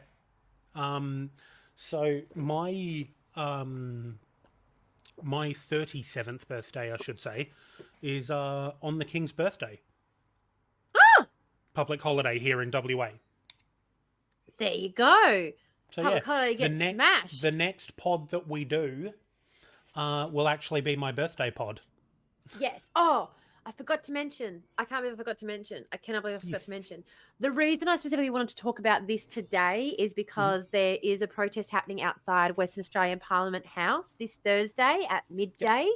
Yep. If you are in Western Australia, please come along. Please come along if you are able to get there. I am driving up from the southwest, not the southwest, sorry, from the Great Southern. If you are in the Great Southern and you want to attend, let me know. I can get you. I can pick you up and we can head that way. Because I want to try and get as many fucking people there as possible. So if anyone, why would you be in WA for the protest, Dom? for the Yeah, protest. for the protest. 12 Dom. p.m. Western Australian time. So it'll be 10 a.m. Eastern Standard Time. I will be live streaming it as well, hopefully with Manny by my side. I will be there. I will be there Because with you. I am going to be the only person, I think, with a phone on me in my group. I have nominated Yep. myself as what do you call it? Media person, The phone media person. spokes, media. So when media come up and ask questions, I'll go up and talk to them and stuff as well. So I won't be doing any arrestable activities. Yep. So it doesn't matter that I have my phone on me. I'm Yep. disappointed. I wanted to do an arrestable activity, but apparently I'm too much of a liability. I am going to basically glue myself to your side so that you can discourage me from arrestable activities. I won't go, Because Maddie. because if I don't come home, these cats are going to riot and make my partner's life hell, and I can't do that to them. The last demonstration I was a part of, I was arrested. Yeah, but if you're doing media and being good, then maybe it will encourage me to also be good. No, because if I'm doing media and being good, I'm going to be like, I'm not allowed to. You need to go do it. Go glue yourself to the stairs. Don't Right. glue yourself to me. Glue yourself to the front stairs. Quick. Right. I'll hold the super So- glue. Okay, so I will. I guess I'll just be hanging by myself for this one. Trying my best not to do naughty shit. The last protest, I glued myself, but the one before that was just painting the outside building of the Shell building, and the police didn't even arrest us. They were just like, "Are you planning on cleaning it up after you've done your little photo shoot?" Because we were taking photos of us having graffiti the front of the Shell building, and we were like, "Yeah," because we had all the cleaning equipment there. Because the whole point of it was kind of like we clean up our messes, but Shell doesn't, because it was after the oil spill. Yeah. Nice. So we had all the cleaning gear there, and we made all of this like big display, and then the photo shoot was us cleaning it up. That was the whole point of it. That was the point. Yeah, so it wasn't us doing it, it was us cleaning it up and leaving it. So we did it, and then we sat there and waited for the police to get there, because we figured once they got there, we could be like, we're going to clean it up. Like, do you want to sit there and watch us? Because we were like under duress, like, you know, the state making us clean up our act, but not Shell. How ironic. But the cops were just like, nah, see ya. They left. They didn't give a shit. Question for you, Tam. Should I bring my camera with me and actually document things? Yeah.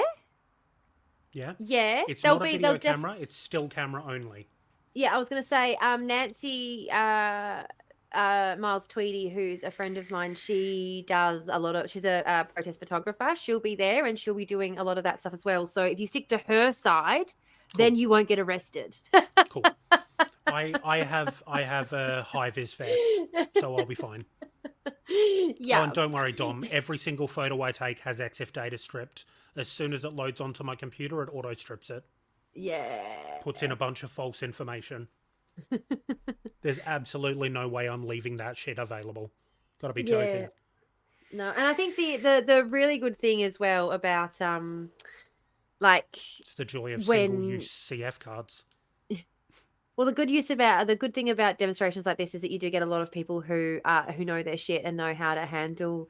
Like, you get people who are like legal liaisons. You get people who are like police liaisons. Like, you've got a lot of people there who know their shit, who are there. So it's a lot less scary being involved in this kind of a demonstration. So if you're someone who has wanted to get involved before, but has found it a bit intimidating, or didn't know what to do, or was just worried about what would happen, this is exactly the kind of thing you should show up to, because it's really well organized. There will be people there to handle those kinds of things if anything sort of goes sideways. So yeah, it'll be a good time. I'm just definitely these days I'm a little bit old for the being hit by cops with batons. I went through that 10, 15 years ago.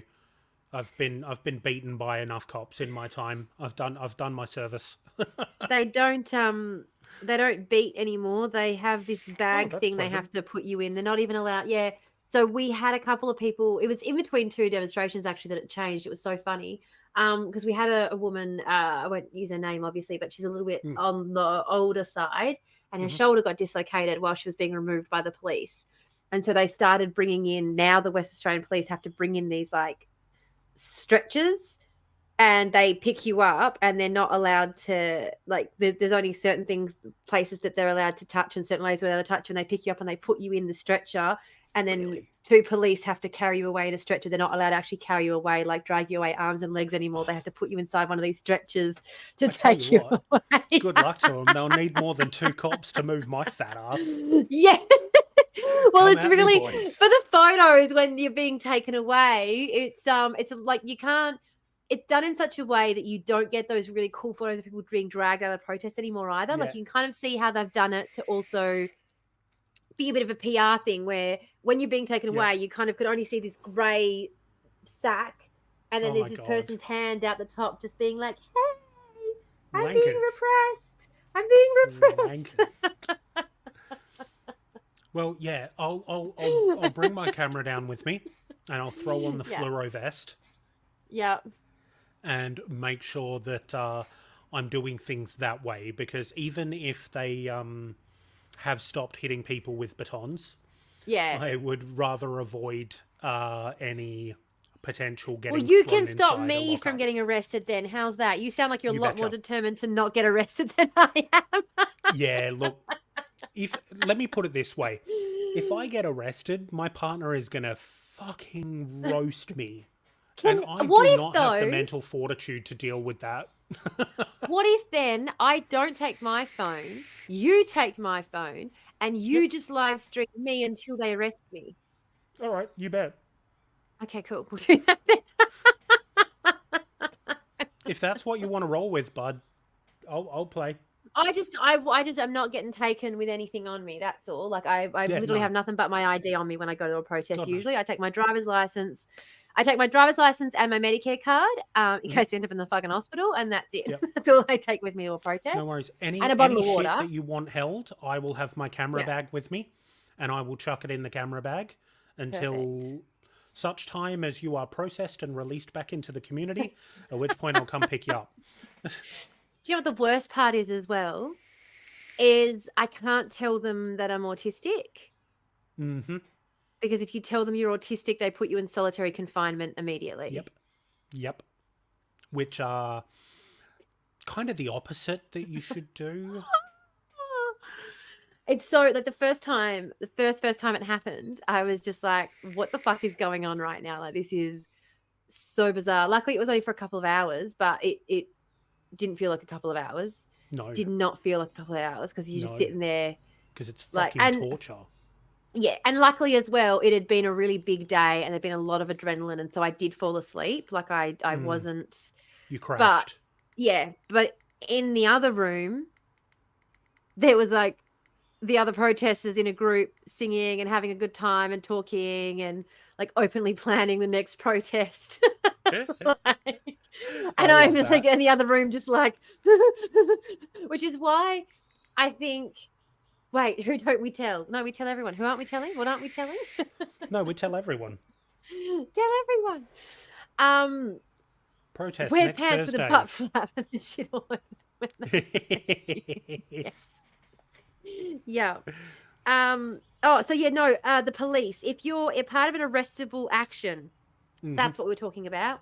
Yes. No, don't accept the police. Don't tell the police anything. Yeah. So if you're part of an arrestable action and you're part of a large group, because you can just tell them later on in the piece of it, if you need to, if it comes down to like dealing with a lawyer or going into a magistrate's court or whatever, you can simply say that adrenaline was high, like all your friends and things knew.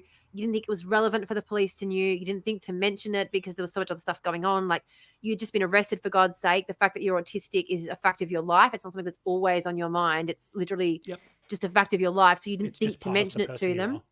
Yeah. It's not like being diabetic where you need to have medication on you. And so you need to mention it more often. You know, it's literally just, it's like being Indigenous. It's just a part of who I am. And I don't think about it unless I'm in a situation where it directly becomes relevant. Obviously that's not necessarily exactly the case, but that's just what you roll with if it comes to it, because the way the police will deal with you as someone who has a mental disability is very inhumane. Oh, yeah. Very inhumane. Yep. Yeah, well, that goes without saying, never to talk to cops. Dom, you weren't here. Were you here earlier when I said what my kids said the other day?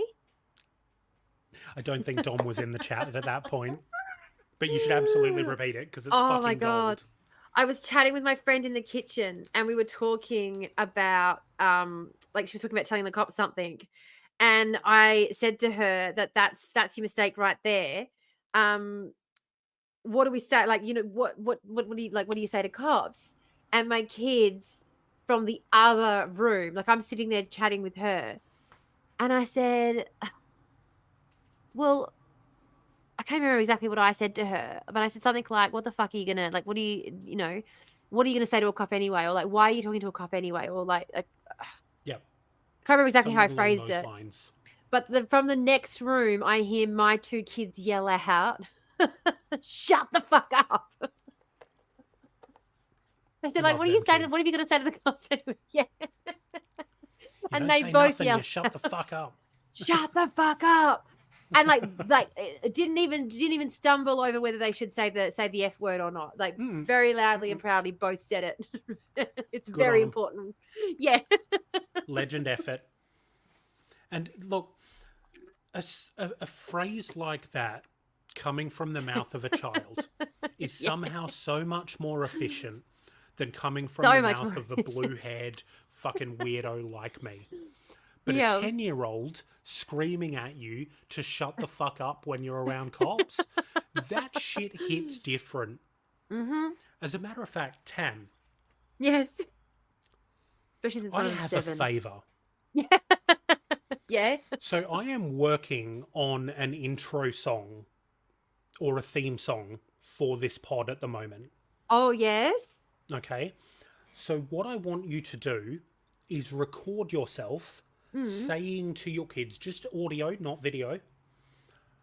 And what do we do when a cop asks you questions? Yeah. And have your kids respond with "you shut the fuck up" as loud Yeah. as they can. And I Yeah. will work that into our theme song. Yeah. Okay. Because I think that'd be I was funny as going to piss. say, I'm also working on a theme song, so now we're going to have the battles of the theme songs, the battle of the theme songs. Oh, yes. Here we go. I love it. Either that or we can collab. I mean, we could do both. Yeah, why not both? Chaos nos dos. That's my favorite thing to say. I'm like, chaos nos dos. And every time Yes. I do, my mum turns around and goes, no dos. Nos dos. No dos. Or, if you're in my situation, ¿por qué no los tres? Cuatro, cinco, sete. Chaos nos tres. Why not? Oh. Why not 3, I 4, had- 5? I had Gremlins But what just about piped 7th in. partner? Gremlin, who rarely pipes up, rarely, just, likes to, I was going to make an Holy inappropriate shit. comment about liking to watch then, pipes up with a, 2 cops just barged down my door recently for an inappropriate wellbeing call.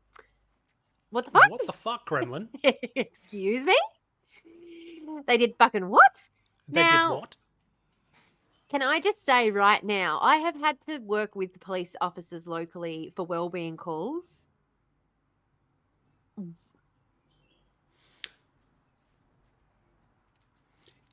Never have I ever had any of them knock down a door. Ever. If it was a well-being call that was actually needed, what effect do we think that kicking someone's door down would have on someone who is in mental crisis? Yeah, exactly. Just let's have a think. Fucking I hell. don't think it would be positive. Ambulance was also there. I only let Ambo inside, only told them enough for them to leave, said if they wanted medical info, they would need to subpoena from my solicitor. Good work. Very good. The Very, correct very good. response. Yeah, the only fucking response. I can't think of a single situation. This is the thing when people quite often, because especially like in light of what we were discussing today in the podcast, but you quite often will get people who'll say, you'll be lucky for the police when this or that happens or when some other violent thing happens. And our reliance on the police, our reliance on the violent armed wing of the state to step in with person-to-person conflict, we seem to like, because the common law system sprang up organically. The common law system sprang up organically the same way that your kids, when they're having an argument, come to you to sort it out. That's what the Yep. common law system was. Joe and Yep. Billy were having an argument about whose sheep it was, because my ram broke into his pen and fucked his sheep, and now he's you. Now we've got a Yep. lamb, and we're arguing over who it belongs to. Let's go to the mayor and get him to sort it out. That's how the Yeah. common law system, it sort of sprung up naturally as a way to try and mitigate disputes between people. It was arbitration. Yes. So common law sprung up out of what these days isn't even practiced under the criminal justice system. Like, the criminal justice system was designed, the common law system sprung up naturally as a way, that is these days what we would call civil law. Yeah. So you have to pay for a lawyer to go to court to because you and your ex are having an argument about something, and you need lawyers to mitigate or whatever because of X, Y, or Z. That is the only kind of legal system that used to exist. Think about how often you engage with the civil legal system. We can all think of a million ways every day that we interact with the criminal justice system. I mean, we probably can't actually. We're probably not all that aware of it, to be honest. I wish we were more aware of it, but Oh, yeah. people are surprisingly unaware of how much impact the criminal justice system has on their daily lives. But in terms of civil law, we seem to be a lot more aware of how limited our interaction with civil law is. And yet the reason civil law was established, it was established to stop Joe and Billy from beating each other over the heads with bats to try and figure out whose lamb it was. So people turning around going, who are you going to go to when things go bad? The answer is, we used to go to the magistrate, and then you put a wall between me and the magistrate, and now I've got to go, like, I've got to prove that I'm in physical fucking danger before I can get a magistrate involved in this situation. Yep. And it's like, we came up with a way to solve issues that didn't result in violence. We came up with a way to try and mitigate the violence inherent in, like, in conflicts between human beings, and it was the civil common law system. So we came up with a method, yes, to stop things escalating to violence. Yes. And then as life became more commodified... And you're fucking getting an ambulance bill. Sorry. Oh my God. Sorry. They put hands on me, which sent me... They put hands on you. Dude, what the fuck?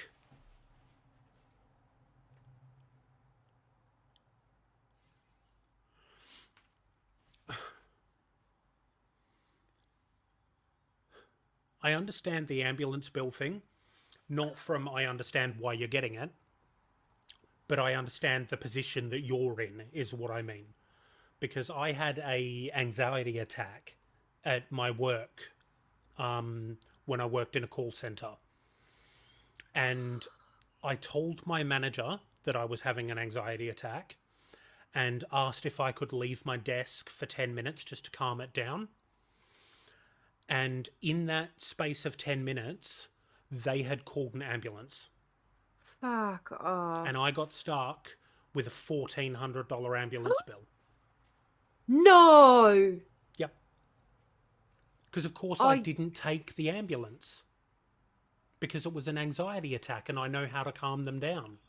So I took my 10 minutes to myself to calm it down, and by the time I came out from where I was, the AMBO officers were there and I was fine again. So because I didn't take the ambulance to the hospital, I got stuck with the full cost of the bill. I was going to say, even if you took it to the hospital and then you got to the hospital and it wasn't deemed an emergency, you can still get stuck with a hospital, because that's what happened to my sister. My sister was found unconscious at a work party, and so they called an ambulance and she was taken to the hospital, and she had her stomach pumped, and it turned out someone had put something in her drink, but she felt herself go funny. And so she went into the bathroom and locked herself in the bathroom stall. Good choice. And one of her work colleagues came and found her in there and found her unconscious, and so they called an ambulance, and the ambulance came, took her away, pumped her stomach, figured out what had been given to her. Very good choice. This was at a flight center event. So you know what they're like. Oh, yeah. I had that happen to me as well, and it was really lucky because I had a mate, big fucking big gay guy, that's important because I went up to him and tapped him on the shoulder and said, "You're going to have to carry me out of here." And I like slumped against him. And sure Yep. enough, he picked me up and carried me out of there because someone had put something in my drink. And I was like, The amount of I need to get out of here now. The amount of times I've been that person for other Yeah. people is unreal. It just happens all the fucking times. Girls getting their drinks spiked at office parties, at work functions at Flight Centre. Yep. Happens all the fucking time. And it's not ridiculous. just Flight Centre, by the way. It's pretty prevalent, but it happens at so many office parties. So many private company events where I have been a security guard at the venue. I have had a woman come up to me and be like, "I feel like someone has fucked with one of my drinks.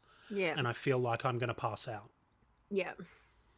And the amount of times I've just taken them back to the office, put them in there, locked the office door, and left a note with my direct phone number for if they wake up.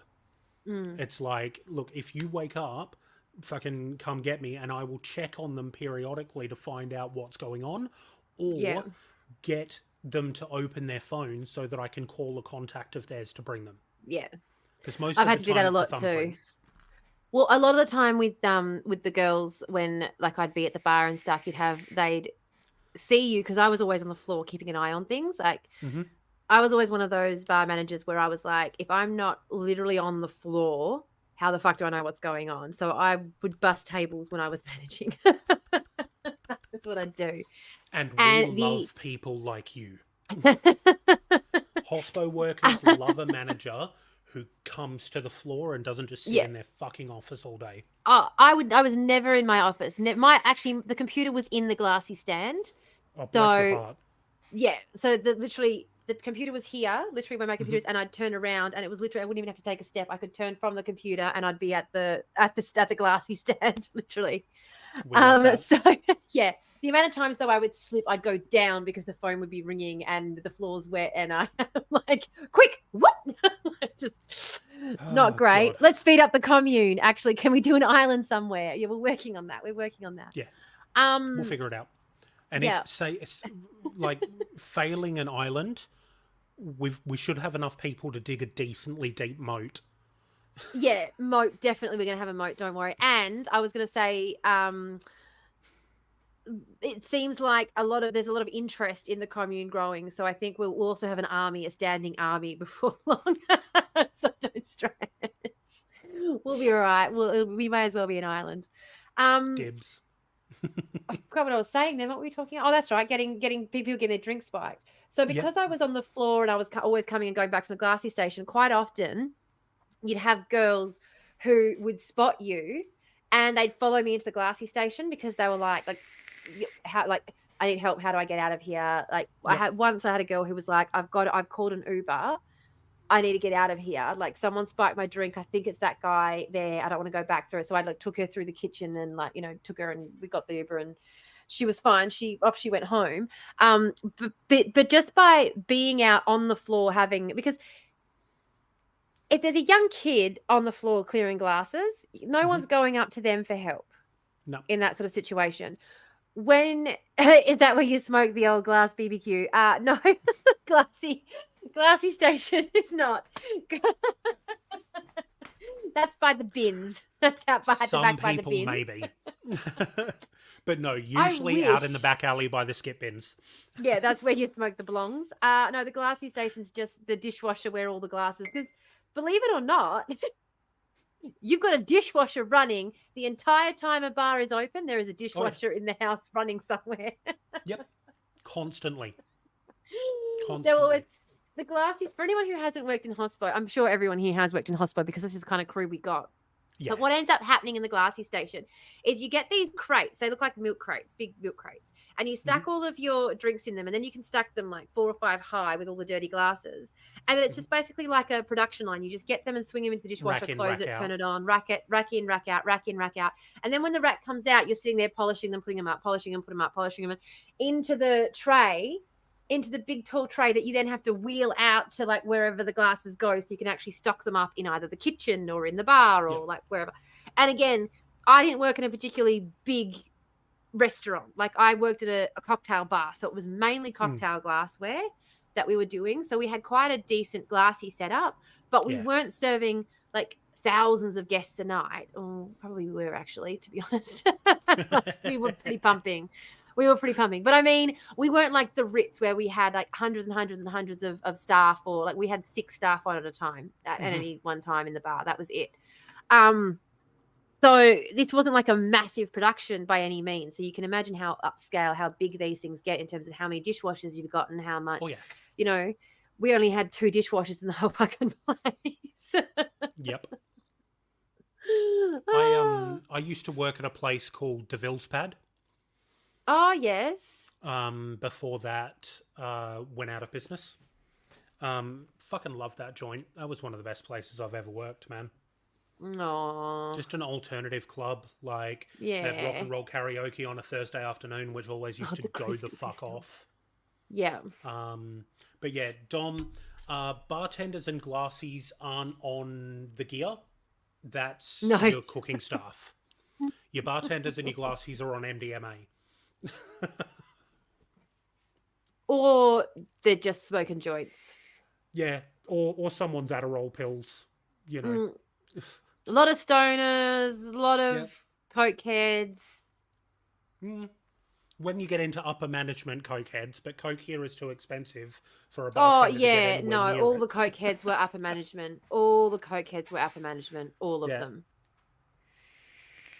My word. And actually, no, when I say the amount of times I walked into the bartender's office, the boss's office, and just found a big old pile of blow on the desk. Clearly, you haven't worked in Hospo in Frankston. Maybe not. Maybe not. You're right. I was going to say, worked in Frankston. The only people who ever did coke were always assholes. I've never met someone who does coke who's not an asshole. And that is because of the expense. They always have to be so rich that they've got money to burn or like snort. I'm sure people say the same thing about me and my weed.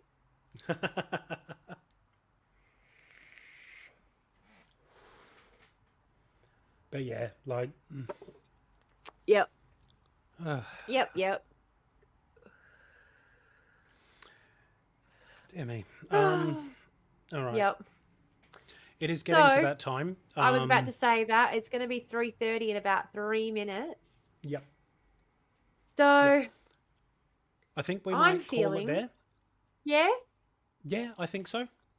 I'm feeling so too. I'm feeling I'm excited about next week. I'm very excited about next week. Yep. It should be good fun.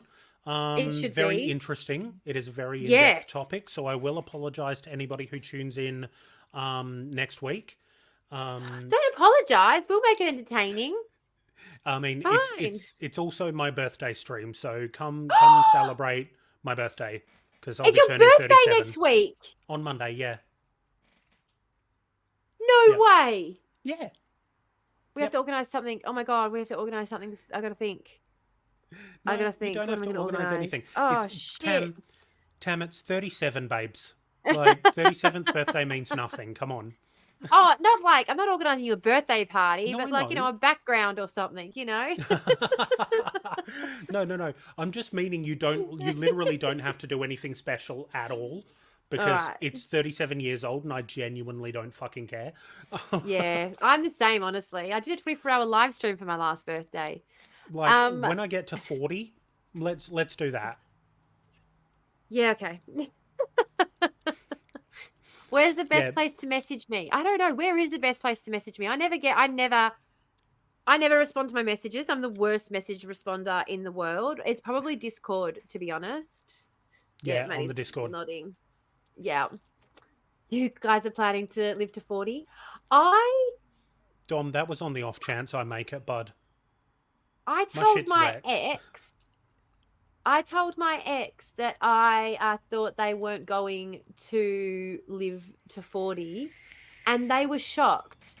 They didn't know how I could say that. They were like, why would you not, like, why would you think I wasn't going to live to 40? And I was like, well, because you're not very healthy and you don't take care of yourself. I don't know. You have to take 6 different pills every morning just to make sure your heart doesn't stop, your kidneys keep functioning, and your liver doesn't go out on you, and Pancreas your does the right things. pancreas has given out on you already. You're already one organ down from the rest of us. Like, how long did Yep. you think you were going to last? I don't know. Like, I am at this point alive out of spite. Yeah. It's just spite. That's all that's keeping me running. I'm kid you not. This is what I keep saying to people. I'm like, I'm asthmatic. Since the time I was like 8 years old, I've been aware I was just one real bad pollen storm away from being out of here. Like, if it is a lovely, bright, sunny day and the wind's picked up and my window's open, I will wake up from sleep because I am suffocating on my own snot and I might actually die in that moment. Like, that is, I live with the reality that death is a constant gift, the constant Yeah, man. presence. My insides are currently on my outsides. I'm not even joking. I have a hernia so fucking big, you've got no idea, man. I'm not sorry. I'm not laughing. I wasn't laughing about that. I was laughing because you know how we were saying about me being terrible at responding to messages? Yeah. Yeah, Tim has just responded with just ... I've left him on red for a full week and a half. Jesus, at least I don't get that. That's because I have to respond to you at least once a week for the podcast. Otherwise you would. It's okay. Yeah, true. I have to come to the admission So I'm nothing special. No, it's just I'm so fucking useless. That's what it is. It's that I am the most useless motherfucker who lives on the planet. I really am. I'm so sorry to everybody. Yeah, let me copy the link so I can send you the link to the Discord. So there is I'll grab that as well so that I can join it because I still haven't. There is a way you can join the Discord via the Minotaur. And I did used to, I beg to differ that you're useless. Tom, wait until you start a message with me and realize how quickly that all changes. jokes. Tam, I love you, but yeah, the contact is the primary issue. Oh no, wait, I am in the void. I forgot about contact that. Contact is more contact. I suck. I cannot tell you. Honest to God, like I fucking kid you not, I would be so much bigger a creator right now if I actually contacted people. The amount of people I've had reaching out to me to collab, the amount of people I've had the amount of irons I could have jumped onto and things I could have done if I was better at getting back to people. And I'm just like, nah. And these people have like management teams and shit. So they're like, they don't need to be organized. They have other people to be organized for them. And I'm not organized enough to get a management team together. So I'm not doing that. That means there's someone else you have to talk to. Yeah, exactly.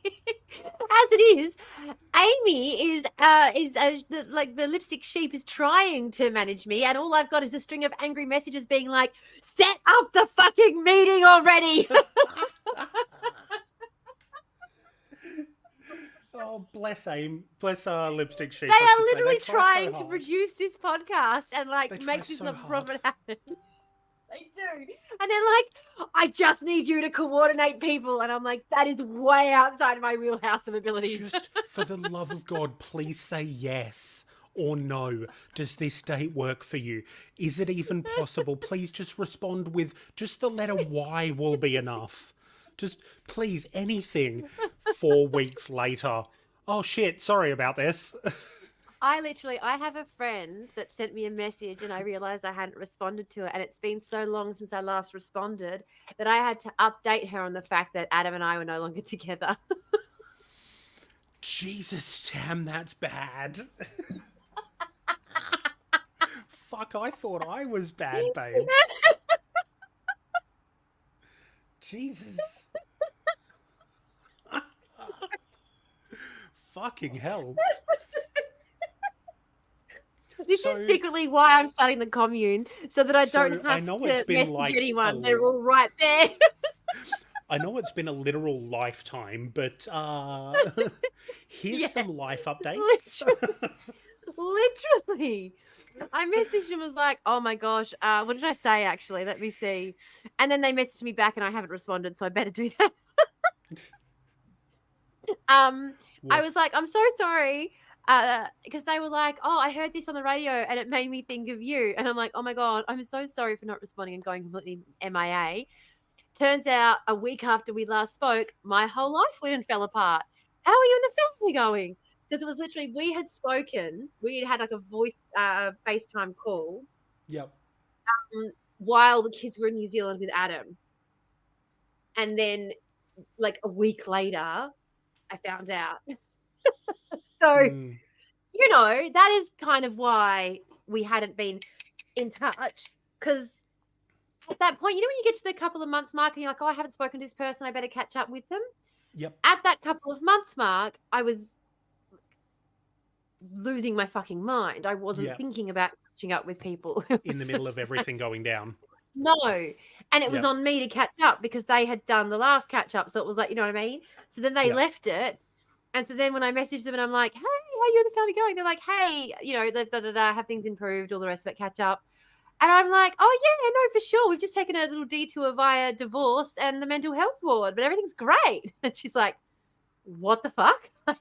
What the actual fuck? Can you please keep me a little bit more in the loop next time? Like, yeah, no, probably not. So I was really sorry. I have the same thing, man. Like the biggest problem is like having ADHD makes you feel like it's only been a week since you last spoke with someone you care about. Literally. And Literally. suddenly it's been 6 months. And then if you have And any kind of anxiety disorder on top of that, now all of a sudden yes. you're so fucking anxious about contacting them because it's like, oh, but they probably hate me because I haven't spoken to them in 6 months. Oh my God. Now I have been really fortunate in that I have been able to get over that because I have a friend who used to be really blasé about like letting people down and leaving people waiting and shit. Mm-hmm. And it used to annoy the shit out of me because it just felt really disrespectful. Mm. And then one day she was just like, I have to kind of be blasé about it though, because I can't help it. It doesn't matter how much I worry about it. It just doesn't matter how much I focus on it. It doesn't matter how much time I spend stressing and trying to make myself be on time. It's not going to happen. So I might as well just accept it and only hang out with people who can accept me the way I am. And then we don't have to worry. Like, it's no stress. It's I fine. kind of get that. I was just like, you're fucking right. 100%. In fairness, even though I get that, a lot of my messages still start with, hey, really sorry it's been so long we last spoke. I know. I kind of forgot that people other than the people who live in my near proximity Yeah. existed. But I Whoops. now, because she kind of helped me reframe it a little bit, I've now gotten to the point where rather than getting annoyed at people for not contacting me, because this is what I used to do, I used to get annoyed. Mhm. Now, and I used to push myself to be the person who like always contacted, always did it, and to the point of burnout, like to the point of I've been on this treadmill for so long, pushing myself to be this person who lives up to other people's expectations, and I'm now burnt out and not able to cope as a human being. Yep. And so now I will, if I'm messaging someone and they haven't responded in a while, I'll message them and be like, are you spiraling because you haven't messaged me? Like, don't spiral. Because I've got friends who do that. And then they'll message me and be like, I was spiraling. And I'm like, yeah, I know it, bitch. Like, take your meds. What are you doing? Because if it's been over a certain length of time, I know they're spiraling. But most of the time, I do not even register that I haven't opened the message. And then I'll open it and I'll be like, oh, here's this thing. I was just thinking about you guys and I wanted to share this thing with you. My issue, because I don't have any issues around that, right? Like, no fucking qualms. My issue is that when I jump back in, because I'm like, this thing has happened, the can of marbles got shook and the marble that is you sprang to the top of the jar because this thing happened that made me think of you because I want to share it with you. But now it sounds like I'm only contacting you because I want to talk about me. But it's only because this thing happened that reminded me of you. Tam, is it okay if I drop the Discord link directly in chat? No, I've already messaged it to TomTom. I whispered it to you, TomTom. Tom, Did you not it's in get your my whispers. whisper? I whispered it to you on Twitch because we used to just drop it. I actually used to have it popping up in chat from time to time, and then we started getting people inundating the Discord. Oh no, you're okay. Don't stress. Yep. I got people inundating the Discord, the chat, and the problem with the Discord is I'm not in there often enough to keep an eye on them. That's pretty fair. If I was in there more frequently, it wouldn't bother me. Like if I was in there every day, because I know there are plenty of organizers who do, they freely give out the link, and I do freely give it out. Like I'm not trying to put it behind. No, unnecessary apology. I don't want to put it behind a paywall or anything. But for anyone who is watching or isn't, doesn't pop up in the chat or whatever, and does want the link, you can go to the Ko-fi, sign up for the $1 link. It automatically sends you the link to the Ko-fi, and then you can cancel it immediately, and it won't kick you out of Discord. So you don't have to stay signed up or anything like that. Yeah, it's a way to get the link without me sending it to you. But if you're in the chat, I can just send it to you. It doesn't matter. This is just for people who are either watching back on the playback, aren't able to get access to it any other way, live in a different time zone, and so they're never around when we're around and don't know how to get access to it, that kind of thing. But anybody who is in the Discord and wants to share it, if it's somebody who you know and have had interactions with and their politics and stuff, then feel free to share the link. We just want to keep the assholes out and the trolls. That's 100% understood. Very good point. That's why I asked before dropping it in the chat. Mind you, I don't actually I'd forgotten you even asked that messages... question. I'd moved on to a different subject. Mind you, I don't know if my messages actually show in chat. Yeah. Can anyone see this? Yeah. That pops up? Yeah. Oh, dope. Okay. I thought that one just popped up on my Twitch and my YouTube. Can you... Thanks, Dom. Oh, I was going to say, no. Oh, no, yeah, it doesn't pop up on... So, doesn't my pop up messages... on your Twitch chat. Yeah, and your messages, my messages don't pop on your Twitch chat either. I thought so. I thought so. No. Okay. Cool. So I do need to actually have your Twitch open in a separate window in order to send a chat message to everyone. Okay, dope. That's cool. Now I know. So do I. If I want to send them to... That's annoying, isn't it? Well, you know what? When you're streaming through Streamlabs... Yes. If you're streaming to Streamlabs using a virtual window, then your Streamlabs will have the Twitch chat. Yes. Ha! Yeah! Yes. No, it won't. It'll have your Twitch chat. It'll have my Twitch chat. Correct. Yeah. Yeah. Yes, it will. I'm an idiot. Okay. Anyway, we've now been talking for 15, 20 minutes longer than we said we were going to. Do we want to... Yeah, true. All right. Well, we will call it there. Look, thank you so much, guys, for joining us. Next week, it will be me leading the conversation. We will be talking about a bit of West Australian history. Another little thing showing just how corrupt this state is. We're specifically focusing on Western Australia. I feel like maybe we should call this season the West is not so best. I don't know. Oh yeah, 100%. 100%, because we've got 3 episodes in a row focusing on WA and how fucked it is. Yeah. So, this can be a little trilogy. The trilogy. So next week will be WA Incarcerated. Yes, it will. Worst of the West. That's much better, Belle. Yeah. We often spend a lot of time trying to figure out names for these shows, and so far I have not thought of a single good one. That's my job. Yeah. All good ones. I know everyone's going to say, you guys have got some really good podcast titles. Yes, I didn't say the podcast didn't have good titles. I said I hadn't come up with any of them. I think you'll notice. Anyway. No, mind you, you did come up with Lick My Labour, which was hilarious. I did come up with Lick My Labour. That is true. Yeah, that one made me laugh for a solid 5 minutes. So I'm so dirty. I'm a dirty bitch. We love it, though. On that No, I love you guys so Yes. much. My kids are about to walk through the door, so I am going to sign off because they're little gremlins. Oh, but Yes. I am going to be back tomorrow. Alrighty. And I might stream sometime throughout the week. Maybe not. Because I won't actually be at home this week. So, yeah. So I actually wanted the gremlins that are mac and cheese. Yes. Yes. I actually did want to talk to you guys as well because I watched a presentation that Grace Blakely did recently regarding her book Vulture Capitalism. So I'm going to be doing some reading out of this. Nice. And we'll do some other stuff Most excellent. too. All right, my Most friends. excellent. We will Most see you excellent. later. Actually, the next time you'll see us is for a protest live stream on Thursday. Yes. That's Next when time you you'll see the see two of us us both together. Woo! Woo! So that's why I'm going to do one tomorrow because I won't be doing one Wednesday because I'm going to be driving up to Perth. Yes. Be excellent to each other, everybody.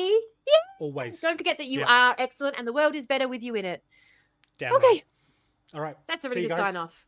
See you on Thursday. See you there.